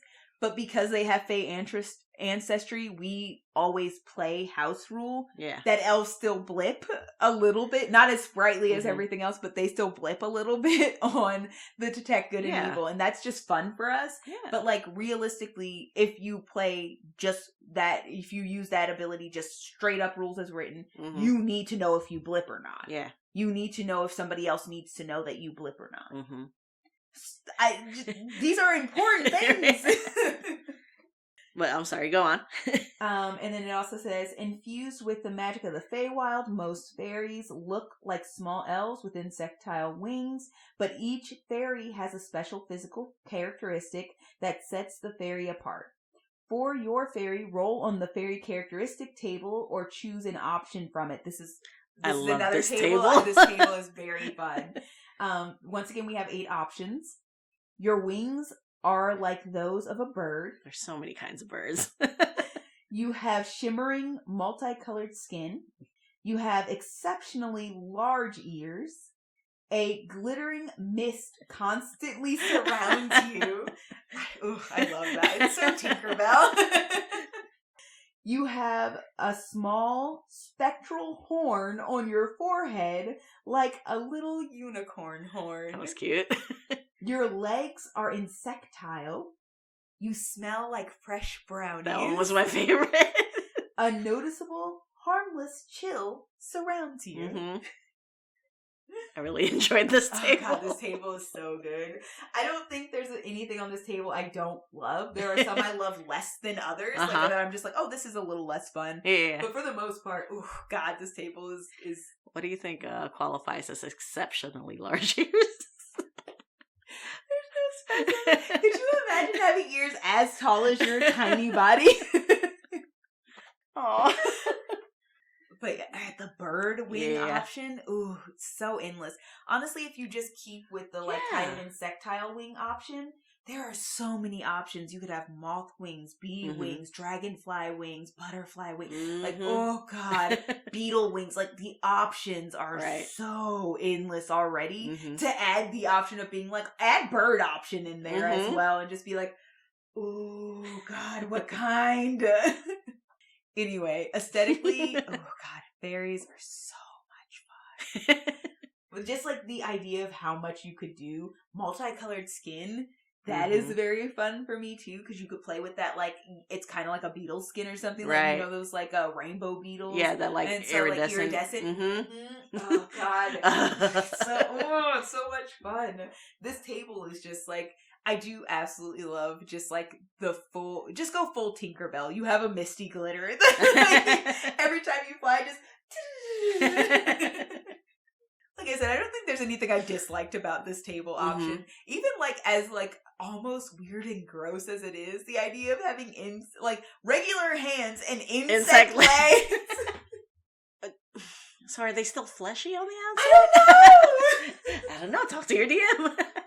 That's like it would be so off-putting, but also so fascinating at the same time. Are these like full insect legs? They're like, full cricket legs that can make the noise. Oh God, could you imagine? Oh my goodness, the options are wild for this table. And then obviously, like we said, they didn't bother to give us a couple of things, like your creature type is Fey, your size is small, you have a walking speed of 30, and then you get Druid Craft, which is also a lot of fun. I very much enjoy Druid Craft. Oh, it's so cute. It's not the most like mechanically like helpful cantrip, but It's not, like, I never super- not take it. Oh, yeah, absolutely. Anytime, every time. You also get the other types of magic, like starting at 3rd level, you can cast Fairies Fire spell. At 5th, you can do Enlarge Reduce, which Love is Enlarge wild. Reduce. Oh my god, that's fun. Mm-hmm. You can do so much with that. Could you imagine fairy cannon? Well, it'd be a fairy gun, and then they would become cannonball. Yeah. And then obviously you get the basic things that you get with those kind of spell traits, where once you cast them, you can't do it again until you finish a long rest. Intelligence, wisdom, or charisma are your spell casting abilities for this, but that also I do think is one of those things that helps you a little bit, even though they took away your ability score increase. Knowing that this is what you would use for one of these things, take that into consideration when you're talking to your DM and deciding which ones you want to give yourself an increase with. Right. I will say honestly, because you're Fae, off the bat, I would normally say like charisma is most likely going to be one of the things that you take, right? Since you're a fairy and you're small, I would also say consider dexterity as well as an option. But if you don't want to use charisma as your spell casting, then obviously consider either the wisdom or intelligence boost. And then you also, because you have your wings, get to fly. And your fly speed is equal to your walking speed. But you can't wear medium or heavy armor. You cannot. Which, it's fair. same thing they gave to Aarakocras. Yeah. Anytime you have wings, they're hindered if you have the heavier armor. That makes sense. I love a flying race. I do too. I don't remember. I think I told you this the other when we talked about the fact that I absolutely dipped into these races for our Christmas episode. I have 2 fairy characters on deck. I am very excited about fairies. Like I said, there was a little bit of a hit to my excitement just by seeing the things that were kind of like taken away. But for the most part, I think the nice thing about the group that we play with is we do share a lot of the same thought processes when it comes to things like where you would expect their lifespan to be, or, you know, height wise, we can discuss these kind of things because they at least give us the parameter of you are small and like working on the premises of like, do we think they're shorter than gnomes or around the same height or something like that? Because I think no, halflings are actually the shortest. So are they shorter than halflings or taller than halflings? Right. Like we can at least work on that based on that premise. I think things like saying like these are the abilities that you're using for your spell casting helps with things like your ability score choices.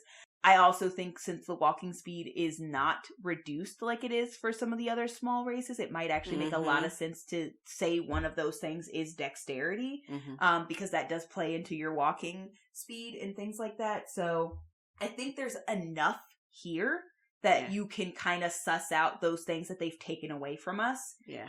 I hate that we have to do sussing to get there.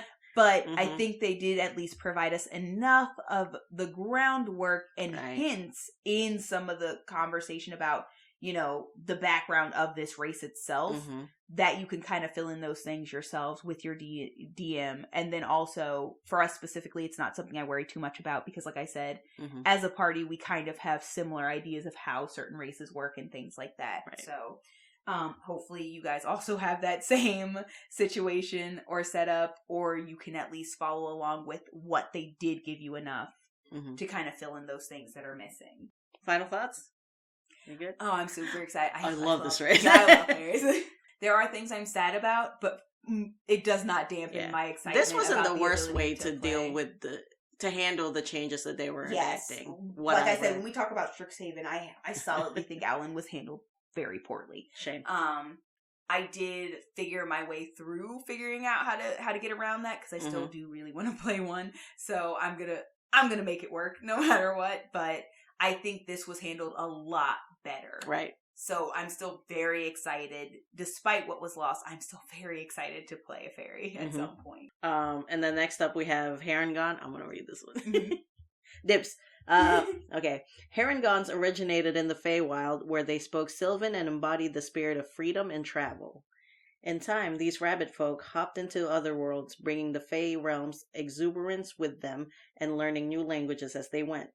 Herringons are bipedal with the characteristic long feet of rabbits. They resemble and fur in a variety of colors. They share the keen senses and powerful legs of leporine creatures and are full of energy, like a wound-up spring. Herringons are blessed with a little fey luck, and they often find themselves a few fortunate feet away from dangers during adventures. I fell in love with this race reading this. Okay, let's run through the mechanics they gave us so that we can soak it all up. Yes. You are a humanoid, not a fae. Even though it just said they originated in the Feywild. So that is, I'm not gonna lie, that threw me so hard. I was like, what? I guess they were just trying to align it with like Shifter and Tabaxi. Oh, yeah, that makes sense. That's my headcanon as to why they did that. Size, you can be medium or small. You get to pick. I love that one. I do love that one also. You could look so vastly different. Mm-hmm. Your walking speed is basic. Okay. Next trait, hair trigger. You can add your proficiency bonus to your initiative rolls. The potential for your monk or your rogue. Yes. And then, I don't know if I'm saying this word like, but leporine senses. You have proficiency in perception skill, which, big ears. Mm-hmm. Lucky footwork. When you fail a dex save, you can use your reaction to roll a d4 and add it. May be saving you, but you have to be not prone or 0 speed for it. Yeah, which sometimes you miss it by that hair, and the D4 helps so much. Absolutely. I'm also gonna say that would help so much for a rogue again, because like you have could you imagine having that and also evasion, where it's like, oh, you only take half as much if you fail, but you also only miss it by a hair, so you could no pun intended. You could you could also solidly add that D4 that you have now, and then now make it, and you're taking no damage, not half damage. And that moment when you're relying on the tiniest dice to save you, and it does. Considering the fact that Amma uses a D4 for pretty much all of her weapon needs because she's dagger. I feel like the D4 is so solidly underrated. Right. I absolutely love when the D4 is just like to the rescue. Like it just like with that bless. Oh God, yeah. Like it is way more helpful than it seems, because especially when you're doing like damage, you don't want to have a D4 damage. You're like, I mean, I guess it's more than a D0. Whatever. Yeah. But like it is so helpful when it comes to like spells and abilities like this, where it's like you can add just this little extra boost and see what that does for you. I mean, the D4 physically in real life, the most violent of dice. Oh yeah, no, absolutely. You step on that bitch, your whole day's over. Lego adjacent. Oh God, so Lego. Especially when you have like metal dice with like the real pointy ends. Also very violent because it's like infuriating how hard they are sometimes to pick up. You gotta do like so the D4 is here to fight. Yeah. It chooses violence every day. And then our last trait is Rabbit Hop. As a bonus action, you can jump a number of feet equal to 5 times your proficiency bonus without provoking opportunity attacks. But you can't be prone or have 0 speed for it. And you can use it as many times as your proficiency bonus and get it back after a long rest. Just a free disengage? Yeah. Pretty much a free disengage. Yeah. Oh, in my notes, I was like, Rabbit Hop could be OP. That's what I wrote. Oh, yeah. I'm not gonna lie. Like, I wasn't expecting this race to be so set for a rogue. Good. But, like, rogues, like, get to do, like, disengage and stuff like that as a bonus instead of wasting a whole, like, action for a lot of these things. Can you imagine? Just the in and out. Oh God, it's so good. I just this is really helpful because this is wild for any race that doesn't already get that, or any class that doesn't already get that anyway. Because can you imagine how annoying it would be if your barbarian could do that? Imagine how annoying it is if your fighter, who already has extra attacks, right, could also disengage as a bonus. Fuck you, sir. I'm gonna jump in, beat the shit out of this guy, and then also disengage. Mm-hmm. Bonus action, by the way. So like, what's good? Where are you going? I'm gonna hop up in that tree 10 feet up. I as a DM, I feel like you would get so angry. Right, so but it would be such a pleasure as a player. These are very, like, these two races are so much fun, ripe with the possibilities. And I think once again, we're facing that thing where it's like, you've taken away like a consistent answer from us, but you've given us enough detail so that it's like, you can fill this in. Mm-hmm. You can solidly fill this in. They mentioned specifically that they originally spoke Sylvan. Mm-hmm. So that just seems like an obvious set secondary language for you. They also talk about, you know, their like personalities of being very exuberant, things like that. I mean, they give them like you can learn new languages as you go thing, but they kind of specify Sylvan as a little bit of a hint in what direction makes a lot of sense. They also talk about how like strong their legs are and how quick they can be and things like that. So you can like work with things like, based on like things like my keen senses that I get, it would make a lot of sense to give me a whiz bonus, or because of the ears and things like that. Oh, well, we're quick, so it make a lot of sense to give us a dex bonus, like things like that. So you get enough information. I'm still wild about the humanoid thing. I get it, but like I was very shook about it. I was like, but you just said, but you just said, sir, madam. But I'm totally willing to vibe on that. Like I feel like, especially if it's like, they've been here long enough that like that extra bit has been lost, kind of like elves, so it still kind of makes some sense there. So I'm totally fine with that. I love that you do get the option of medium or small because of how much that changes aesthetically what this character looks like. Like you could go full Bunny Mund from Rise of the Guardians, like just the beefiest rabbit man, or you could just have like the cutest, tiniest, cutest bun.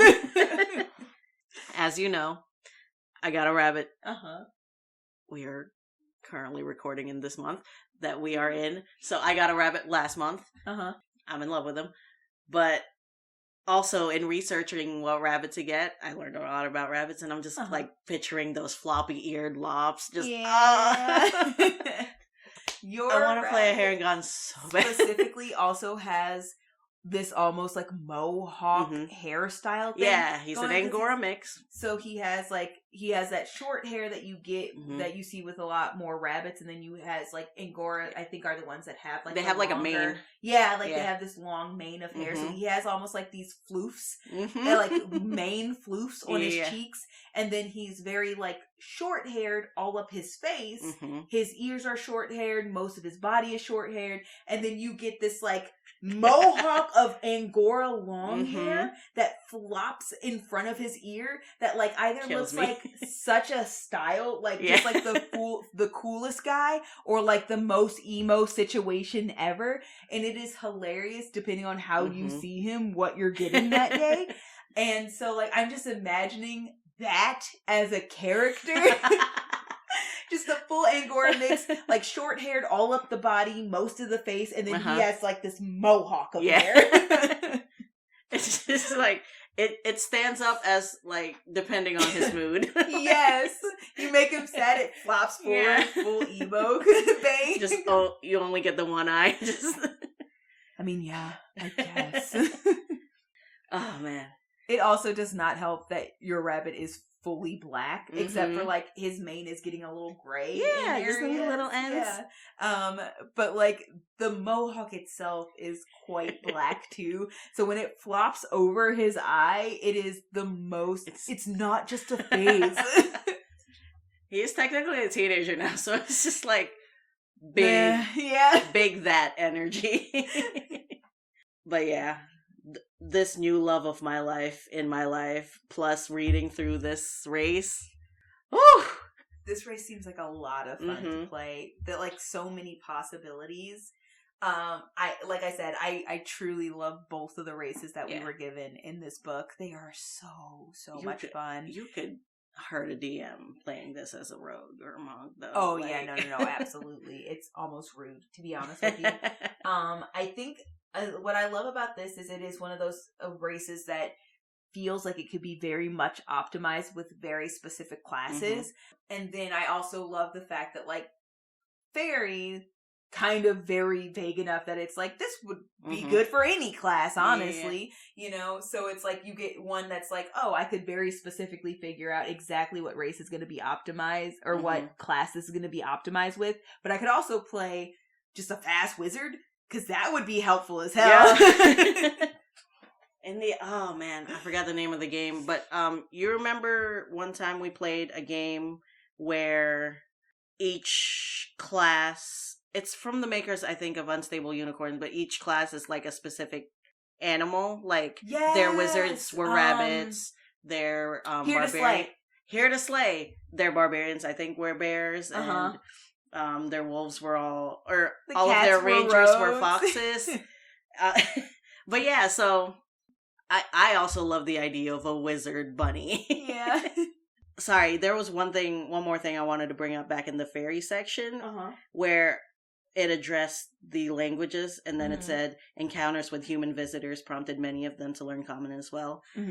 I feel like that's just them explaining, like, here's why fairies would know common, because everybody knows because common. Literally everybody has common. And so they kind of do the same thing where it's like, Hair and Ghana are like, oh, they traveled to different worlds. So they learned new languages when they encountered different worlds. So common. So common. So take it. But I love the idea of a character not knowing common. I'm going to say I also am really big on the idea of just being like, this character does not at all have common. Like, this character, especially if you're playing like a fairy, grew up in the Feywild like fairies do, happened into the mortal realm, does not speak this language.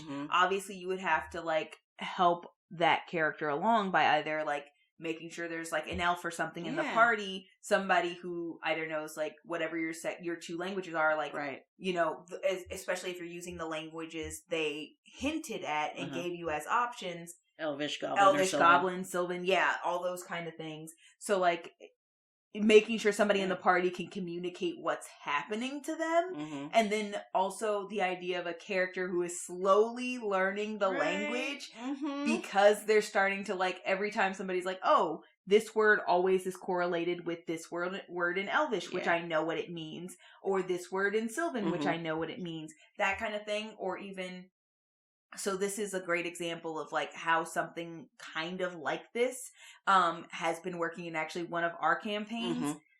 Your campaign, Zan, my character, does not know how to read. Right. Because she wasn't taught to read. She was a slave.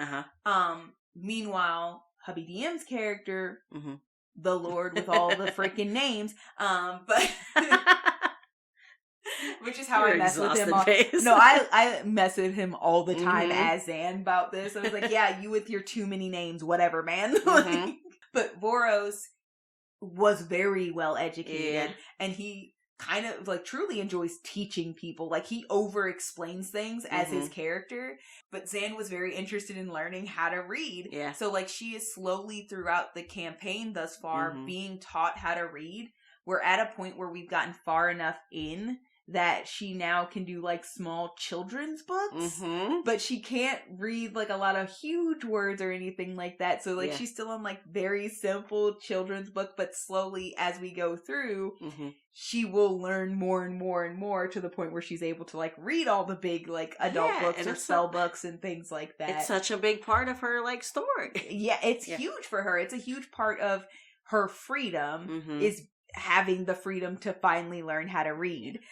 So the idea of basically having that exact thing happen where it's like, oh, I take this amount of time based on like what we do or in our downtime while we're traveling or before we go to bed around the campfire. Like, you're helping me equate this word to this word that I know, and just watching that character go through an arc of like getting to the point where they fluently speak common on top of the languages. But I also think that's fun because you never really see often in a campaign people taking languages that they consistently have to hear or run into and being like, I'm going to learn this language. Right. And just like earning an extra language through the role play of being like, I am making efforts to learn this language that I keep having to interact with or something like that. I don't know about you, but I don't feel like 5e, I don't know.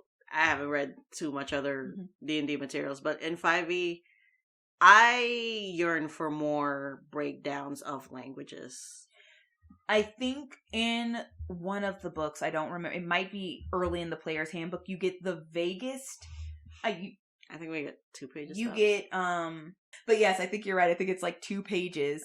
And one is like, oh, these 3, I think, character, like, alphabet lists are what all these other alphabets are based off of. So you'll hear, like, halfling alphabet is based off of, like, dwarvish alphabet, or I don't actually think I think it might actually be elven. But, like, there are letters use this specific alphabet, so you only get, like, 3 alphabets, and then you'll get vague information like, primordial is very guttural, or dwarvish sounds like this, or elvish sounds like this.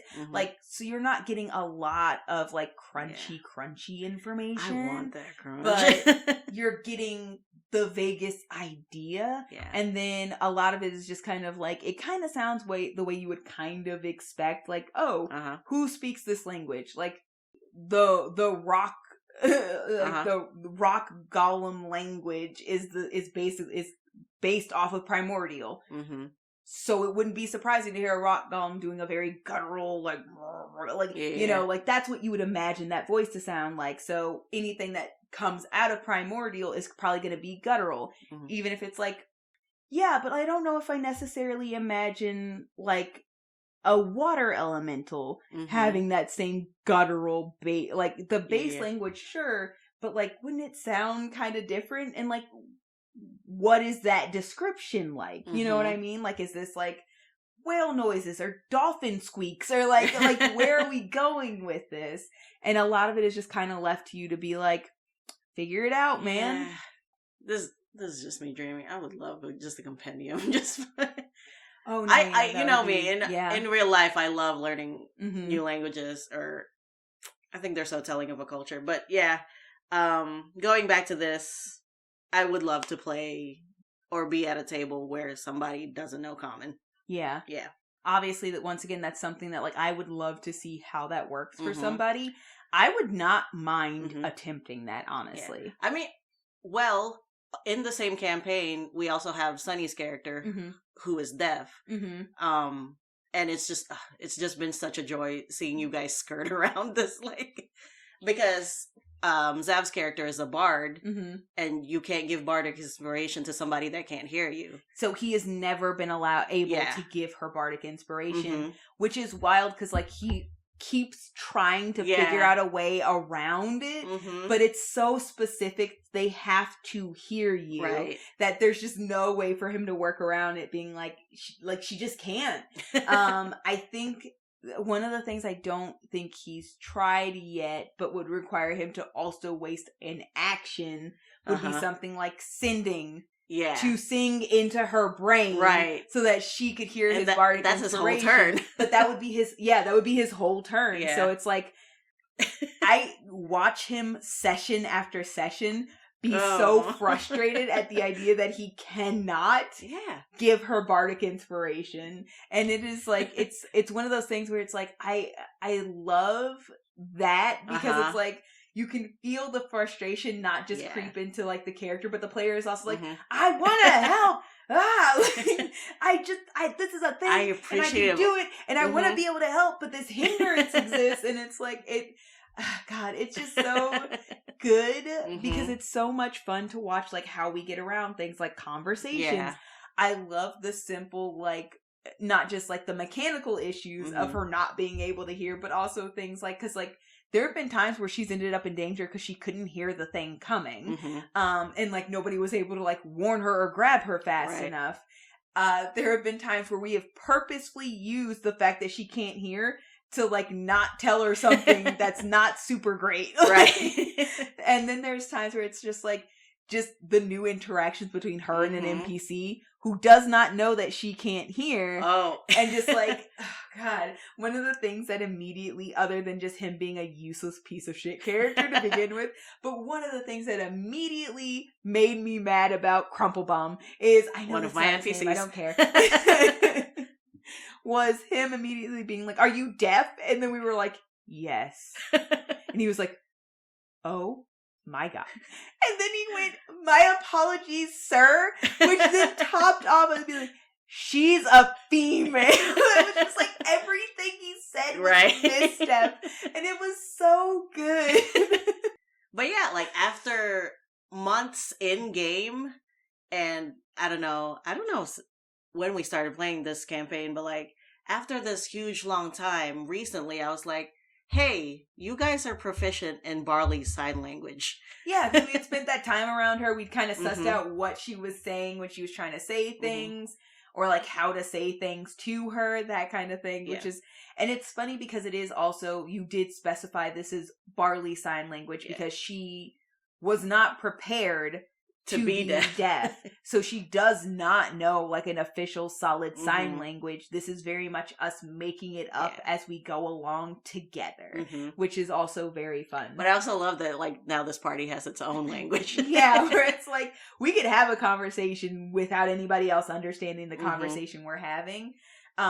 Which is great because one of the things that is funny about Barley as a role play, in a role play sense, is like, she doesn't have volume control because she doesn't know how loud she's being. Right. So there are times when we're trying to have like a quiet conversation before we had officially learned the language, and she just yells at the top of her lungs a thing that you're like, shut up! But that was far beyond the Witchlight. No, it super was. But I do think, coming back to that, yes, I also think being one of these characters, these are perfectly set up characters to be like, you're from the Feywild, you don't know the language, and now you're stepping into the world where you slowly have to suss out this language. We didn't even talk about character traits. I know. Well, it's the last part, so we can knock it out. I believe in us in knocking it out. And honestly, like, character traits, the ideals, bonds, floss. System of 5e, I usually never fill that out on my character sheet. In fact, I use a character sheet that doesn't even have it on the first page. Yeah. It's like third on the list. I think I don't super pay attention to it because it's so limiting, I think.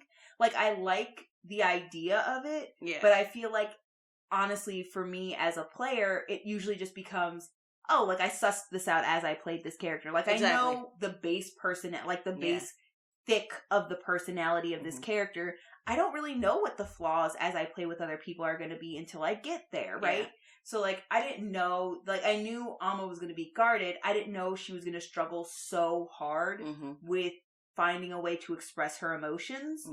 And I didn't know that, like, one of the flaws was going to be her emotions often come out because she can't deal with, like, the harder things to deal with, like the sadness and the grief and the loss and, like, all of those other things. Her base reaction is just, I'm angry about this. I'm angry about these things that I feel that I don't really want to touch. I'm not ready to talk about and talk through. So, like, her reaction was anger, which is how we ended up, as we talked about before, like, with her taking that level in Barbarian. Yeah. Because I didn't know that was going to be something. So how were you going to write that down? So I would have never, like, written down, like, she's a hothead. Like, you know? Yeah, I appreciate that they were like, here's the system to try to flesh out your character. But I personally don't use it because that's not how I create my character and their personality. I also think it becomes one of those things where it's kind of like, you know how in the same sense that, like, the alignment system is very limiting? Like, the second you're like, I have to use this flaw or this character trait or this bond or something like that, and then you try so hard to fit into it. Yeah. That, like, declaring it before making it happen. Feeling this character out. It's like, now if I was writing that sheet again, I would absolutely put that in as one of Alma's flaws. Like, her base reaction is to get angry first before she actually susses out the emotions she's feeling.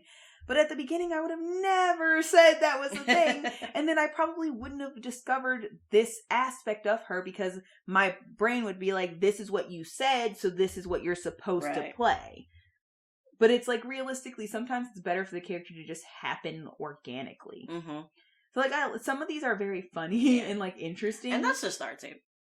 Yeah. So some people, this truly helps. Mm-hmm. I do think there are some people who don't have a solid idea of who their character is, and this giving them kind of an idea of where they can go based on those backgrounds and things that they built for their character can be super helpful, even if they end up veering away from that as they get more comfortable, but giving you like essentially a guideline. But knowing like oh, I never say no to a drink, then like if you're thrust into that situation, you're know, like, oh yeah, this was something I said I thought of as my character's flaw. Like, so I'm gonna say yes if somebody offers me one.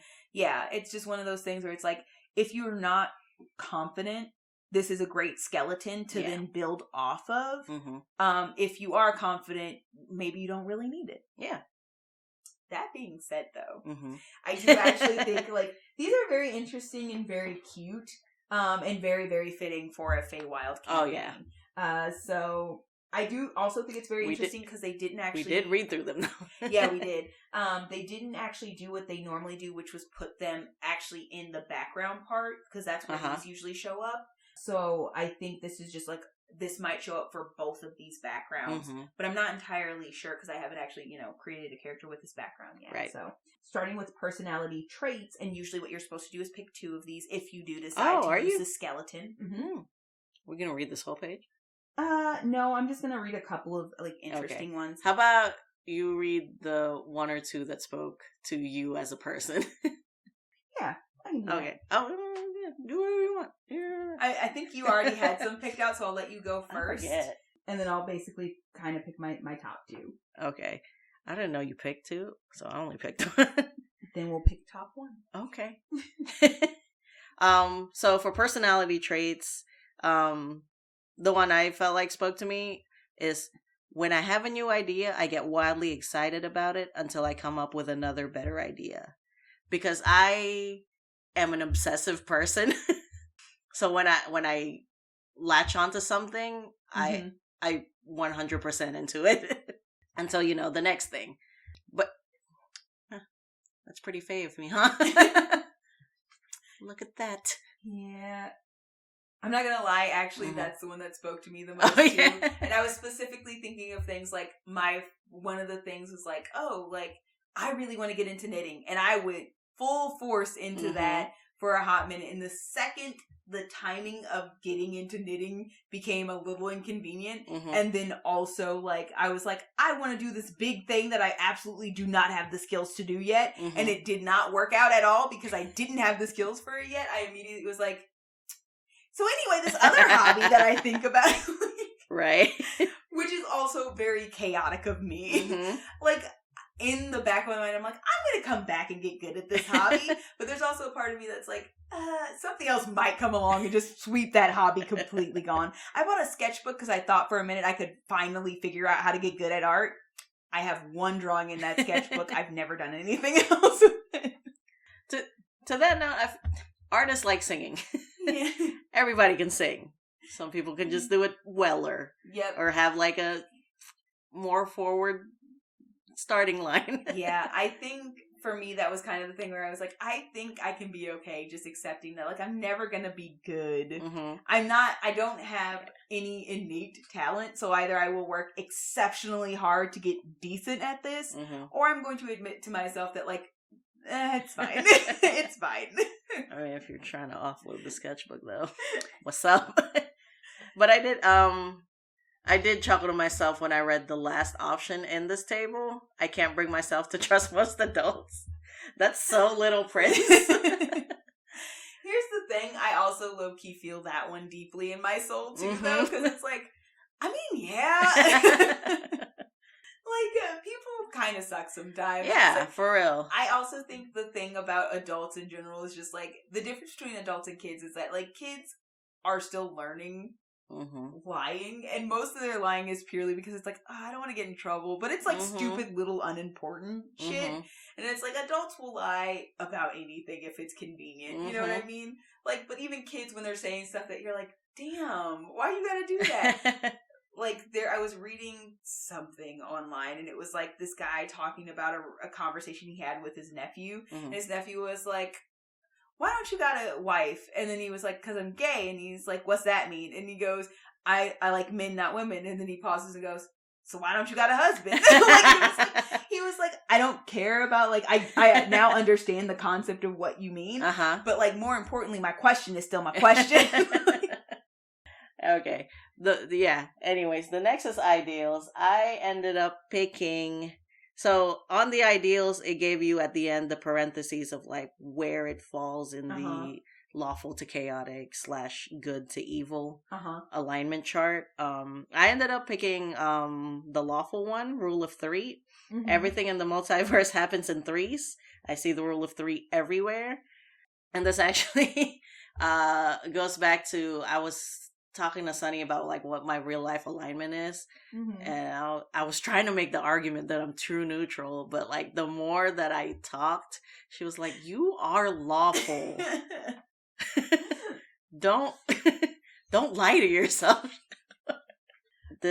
I agree. I think, like, yeah, it's one of those things where it's like, I'm pretty sure you're lawful neutral in the same sense that, like, most people are probably lawful neutral, you know, where it's like, I either in the sense of, like, I have my own very specific set of rules that I will not, like, break. Like, these are my hard and fast laws, or even just, like, I will follow the laws that society has made because I don't want to get in trouble. But, like, technically, if I can get away with this thing, I will absolutely get away with this thing that could be breaking the law for, like, the hard and fast laws of society. Like, speeding, but if there's a cop nearby, absolutely, I'm following the speed limit. Like, there's nobody lawful in... Have we said what city we're in? I don't think so. Okay. There is nobody lawful in this city of Florida that we're in about the speed limit. Unless there's a cop nearby. Unless Google's like there's a speed trap nearby. Absolutely not. Unless you are descending from a ramp where you've definitely seen a cop car in the past. Or like literally there are times where we're like, oh, somebody's like, why are you going so slow? And it's like, oh, I've driven down this street a lot. There's always a cop parked somewhere on this street. And it's like, and they're like, oh, I understand now. That street you've told me about? That's the only one I care about. Exactly what I'm talking about. And it's like, it's not the whole street, it's just that block of that street. Because he's always at that guy. The church or that one area right there or right before the airport. You know exactly what I'm talking about. His hunting grounds. But yeah. You giggled. Seriously. Is that also the one you picked? So here's the thing. Okay, go on. Yes. But the big thing was because I kind of got there purely by process of elimination. Because I was like, okay, I absolutely, none of the evil ones are like, yeah, this makes sense for me as a person. You didn't agree with change is good? If they could see the look I am giving you right now. That was the first thing that I nixed. Because I don't like change. I am a creature of habit. So the second I saw that, I was like, oof, no. Wanderlust was one that I was like, yeah, I would love to travel and things like that, but the specific additive that they gave was I prefer to take the less traveled path, and I was like, nah, I like a well-lit street. So it was like, the idea specifically of Wanderlust, yes. Yeah. But the specific additive that you added also killed that one for me. I picked rule of 3, but I was also very torn in the sense of like friendship or empathy. I didn't pick empathy because I was like, nah, there's some creatures I would be okay for real. If they suffer. That empathy was my second place, but I was like, no. I can't wouldn't agree say with no creature. Yes, I'm sorry. Should suffer. I got at least 3 people immediately top of my mind that I'm like, you could suffer. You could suffer. Friendship was one that I was like, I do truly feel that is something very, very important to me. Mm-hmm. But I also think, and this also comes from just like me learning and growing, there are some friendships that it is okay to like outgrow and leave behind. So like the idea of being like no friend ever, I always fight for this. It's like that's how you get stuck in toxic relationships. Like a friend that I am currently friends with that is not somebody causing issues in my life or not inherently just a bad person to continue to have in my life. Mm-hmm. Absolutely, I leave no friend behind. Mm-hmm. But like, I would never just across the board say, if we were friends at any point, nobody gets left behind, because it's kind of important at a certain point to leave somebody behind. And then honor, like, a deal's a deal. I would never break one. Once again, solely depends on the deal I made. And then obviously things like obsession or greed, I'm like, not really, honestly. Mm-hmm. Like, I there are certain things that I absolutely would love to fight for that I want, but like, I'm not going to hurt people in the process. Right. It's just not the person that I am. So I kind of just process of elimination. Those are the evil ones. But also the funny thing was, I don't actually think everything in the multiverse happens in threes. Mm-hmm. It was just the most realistic to my life, because one of the things that I've said since my grandmother has said it like most of my life is like death happens in threes. Mm-hmm. And I feel like that has held constant. Yeah. So I really can't say anything about that. Yeah. I picked it more of the vibe of like, I believe this thing that no one has scientifically confirmed happens. But I feel like I see all the time. It's there. Not only that, but 3 is a very consistent number in my life. So I was like, I feel like I gotta go with this. Next up is bonds. Okay, I picked our 4th option. A trusted friend is the most important thing in the multiverse to me. Followed, second place was very close, which was, I do what I can to protect the natural world. And I was like, okay, so I picked the cop-out option of, if I have a trusted friend, they will help me protect the natural world. Oh. So it was between those two on that one. That's very funny, because my solid answer was number 4. I'm starting to realize why we're friends. Yeah. But welcome to Rogue and Rogue. Yeah. We are the Unimind. Rogue and Druid. Turns out we're not that different. But yeah, it's just one of those things that, like, once again, that comes back to, like, just knowing, like, the difference between, like, a friend and a good friend. Mm-hmm. You know what I mean?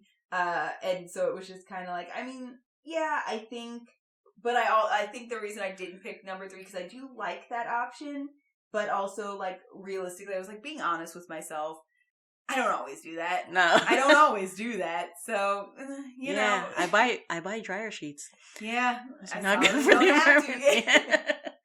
But I like the way they make my clothes smell. So I was like, I gotta be honest with myself. Right. I solidly value a good friendship over pretty much everything. Right. So, you know. Okay. I'm like, this is just number gonna be so 4. boring. We're gonna do flaws now. I'm gonna be kind of upset if we didn't pick the same.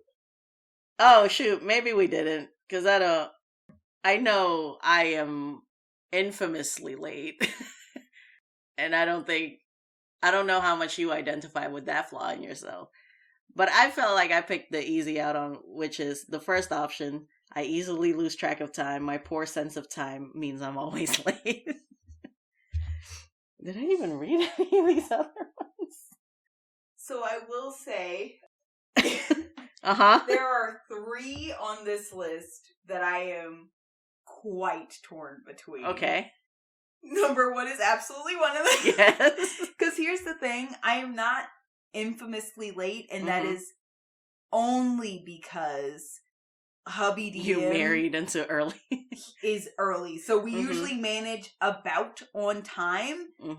Probably like only 5 minutes late. And every bit of on time to lateness is absolutely me. Because I will wait till the last 5 minutes to even begin getting ready. And it drives him insane to the point where, like, there was a point where he was literally setting the alarm clock when I had to leave for work early and not telling me that he had changed the time on the actual clock. Ooh, so that the alarm clock was going off earlier than I thought it was. So even though he knew I was going to press snooze way too many times, that would actually be the actual time I need to get up to be on time. What a great move.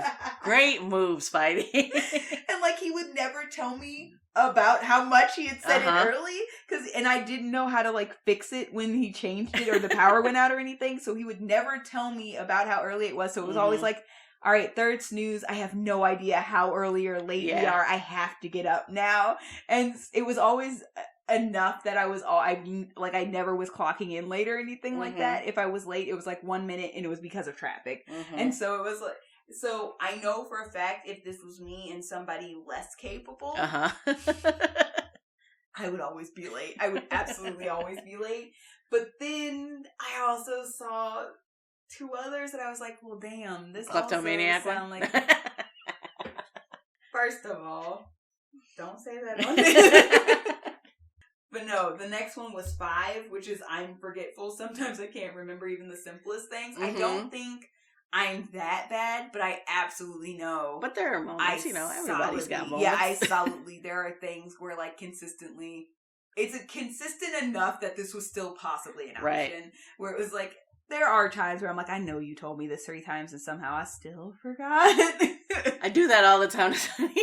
I ask her a question and immediately my mind goes to the next thing that and then she gave you an answer and you're like, say it again one more time. I promise this is the last time. Like, there have been times where Hubby Dean has been like, hey, I have this plan, or we have this plan for this weekend. And then, like, 2 days later, he's like, don't forget. And I'm like, don't forget what? And then he's like, I told you 2 days ago we have this plan for next weekend. And I'm like, oh, yeah. No, I remember. And then, like, because when he says it, it triggers the memory. But up until then, no, I had no idea that we were doing this thing. And then, like, the day before, I'll be like, hey, what are we doing this weekend? Because somebody was talking about, like, it's usually, like, you. It's like, what? This has happened. To get together, blah, blah, blah. And he's like, we're going to, I told you. And, like, I also harp on him for doing that, but I solidly know I do it too. So it's like, I can't say too much. It's happened several times where, like, I'm seeing you earlier in the week, because we work together, and then I see Spidey, like, Thursday, Friday, and I'm like, hey, you ready for Sunday? And he's like, what's Sunday? And it's because I didn't remember to tell him by the end of the day. Or, like, I told him at the beginning of the week and made no effort because I forgot to, like, remind him at any point that we solidly still had plans. Or solidly I'll be like, yes, we're absolutely down to do this. I'll tell him tonight. And then you'll ask me and I'll be like, yeah, we're still down. Still over my head. Absolutely over my head that I have not confirmed these plans with my husband. Yes. Just throughout the entirety of this I think you're infectious. And then the last one that also got me was, I'm always changing my mind. Well, almost always. I really appreciate how they phrase that. And that's mostly just because it's not so much that I'm changing my mind as I am at the jump indecisive about things. Prime example, the fact that I was like, I can only pick 3 flaws. I can't pick a solid one. Where it's like, I have options, but I'm not sure which option. And then, like, I do that weighing out thing, and then I'm like, oh, no, I think this. Oh, no, wait, no. I mean, at this rate, it's got to be this one for flaws. So I think, like, even thinking about it, it's like, probably actually not number 1, just based on the stories I have told. It's 5 or 8, and simply because I have not picked one, I feel like it has to be 8. Well, I'm glad we can work through that. But yeah, character traits, a good rail to hold on to, but also you can walk down those stairs without holding on to any. Yeah. But yeah, we didn't read anything beyond that because it was getting to the adventure, but that's pretty much our feelings about all of the playable and player knowledge things that you would want to have as far as Wild Beyond the Witchlight goes. If you played us, let us know how much you like I the am very module. curious about the actual module. We don't do pretty much any, like, I think we've done one or two, maybe, most. We did Lost Mines, and then you guys did the one that is like the prequel or sequel to Lost Mines. So we've done all of two amongst any of the group ever of the pre-mades. So we really don't do modules. Yeah. I mean, we would love to, but... Yeah, I think for us, like, the homebrewed worlds just come so much easier for us. So that's what we usually end up doing. So I am really, really curious. I've heard good things about, like, Curse of Strahd, and I am excited to hear what people think of this one, especially just for me specifically. This aesthetically is so pleasing, so I'm very curious about this one. Carnivals and the Feywild. Right? This is a very you book. Yeah. So yeah, definitely let us know if you guys have played through this, what you thought of it, how much fun you had. Let us know what you guys think about the races and the, like, character traits and those trinkets and all those, and backgrounds and stuff like that too. But yeah, other than that, I mean, I like doing a book review. Yeah, book review is a lot of fun. We can't do more than like one section of a book at a time, though. Oh no, super not. I'm realizing that we probably should have just picked very specific. Although, to be fair, this is entirely my fault because I had a lot of thoughts about the trinkets. At least partially my fault. I had a lot of thoughts about the trinkets. See, that's the thing. Like, DM versus player. DM, you are worried about literally everything but 3 to 7 people in your world. But as a player, your whole experience is this one character. So, like, as Lit, like, I never tell you guys, but I know in my heart and in my mind that, like, in her downtime, she is, like, brushing out her pet goat. She is, like, eating spicy food even though she shouldn't because she's pregnant right now. Like, yeah. But these are things I never divulge with you guys, but, like, just internally knowing this about my character makes me feel so happy. And feel so connected to this character. Yeah, it is also very much like that. Like, when we started talking about trinkets, and I was like, yeah, River literally has a false eye from an admirer, even though that was not at all part of the, like, actual story of why you would have this particular trinket. It was just a lucky charm. But it's like, I gave more story to this, and nobody ever found out she had a false eye just in her pack at all times, or in a pocket at all times, but it was always on her person at all times, because one, as a sailor / pirate, you are absolutely very, very superstitious. So the second something's your lucky charm, you don't lose that thing. Right. And then also just in general, the idea that it's like somebody was so enamored, even if I don't really feel that much for that person, somebody was so enamored with this character that they gave their false You never eye. flushed that out? Well, no, to me it was like out of she their has, head? Was it an extra? Like... It was, so to me it was very much like she, you know, like, one of the things that I said was, like, she enjoys sex. Like, she was a very sex positive character. She had experiences. She was pan, so she had experiences with all different types. And so she was like, for her, it was just like another stop, another shore leave. She had she met somebody, they were fun. She had a good time. Oh, I meant the ice. Oh, if it was like, did you figure out the ice history? Oh, yeah, no. This is all part. This is all a part. Okay. So she met this person. They had a great time. He was completely enamored with her. She was being like her elusive, like, you wispy know, self, fun self, and she was like, "Oh, but I must leave you," like, you know, like, and he was like, "Take this with you to remember me by," and like, she's like, "That's why," like, in her mind, she's like, "That's wild, absolutely." Like, so for her, it was just like, this is the craziest story. I can't wait to tell people this story. And then it never came and up. then, like, but like for him, it was like this great, like, a sign of affection. Like, take the eye from my socket. Like, this is eye that I had so I wouldn't have to wear a patch. Because, like, you know, he was also an old sailor at some point and lost his eye. So it's like, I'm giving you this to express my, like, love for you. And she's like, "Oh, thank you. I wish I didn't have to leave." And then, like, flits off, and she's like, "I can't believe he gave me his fucking eye." like for her, this is just another wild story, because one of the big things about her was she loved stories, getting new stories, hearing stories, telling stories, like, because like she loved the different wild things that could happen on the sea and in shore towns and things like that. So like this was just another amazing story about like, I wooed a guy so bad he gave me the eye, his false eye from his head, not even just an extra, straight from his head. Like, she never got to tell any of the party that, but that is absolutely a story she told in a different tavern over drink somewhere. Even though we never like specifically addressed it, like I could see like you in your headcanon while we're running a montage of like you guys spending a night at the tavern or like talking to the whole crew and sharing stories. Like, you know, in your heart that like, this is what River's talking about. Yeah. And, feels good. But we gotta wrap it up. Yeah, no, we super did it again. Okay.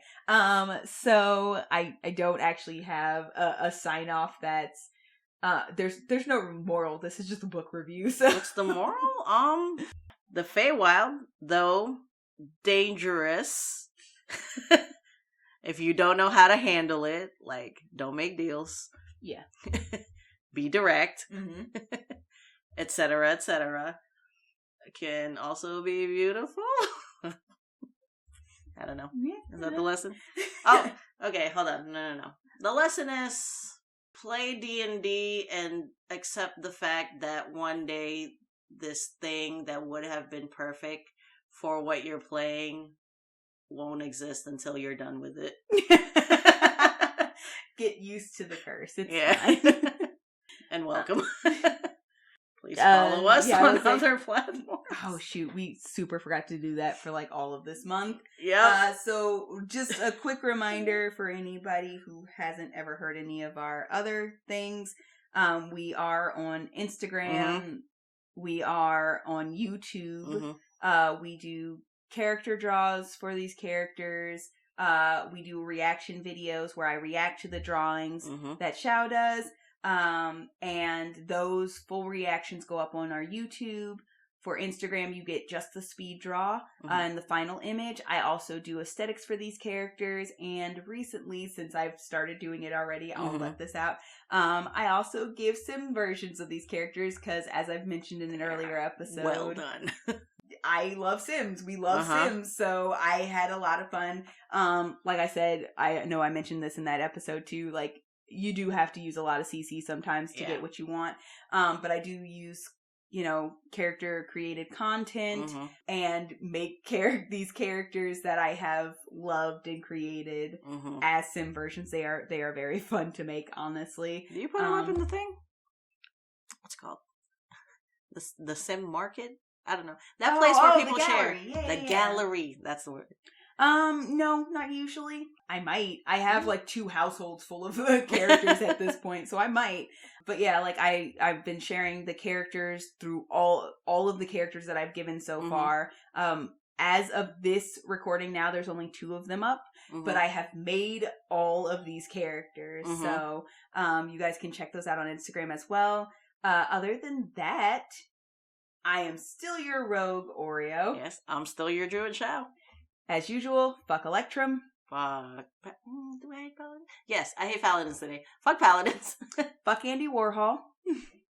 Bye, party. Bye, party.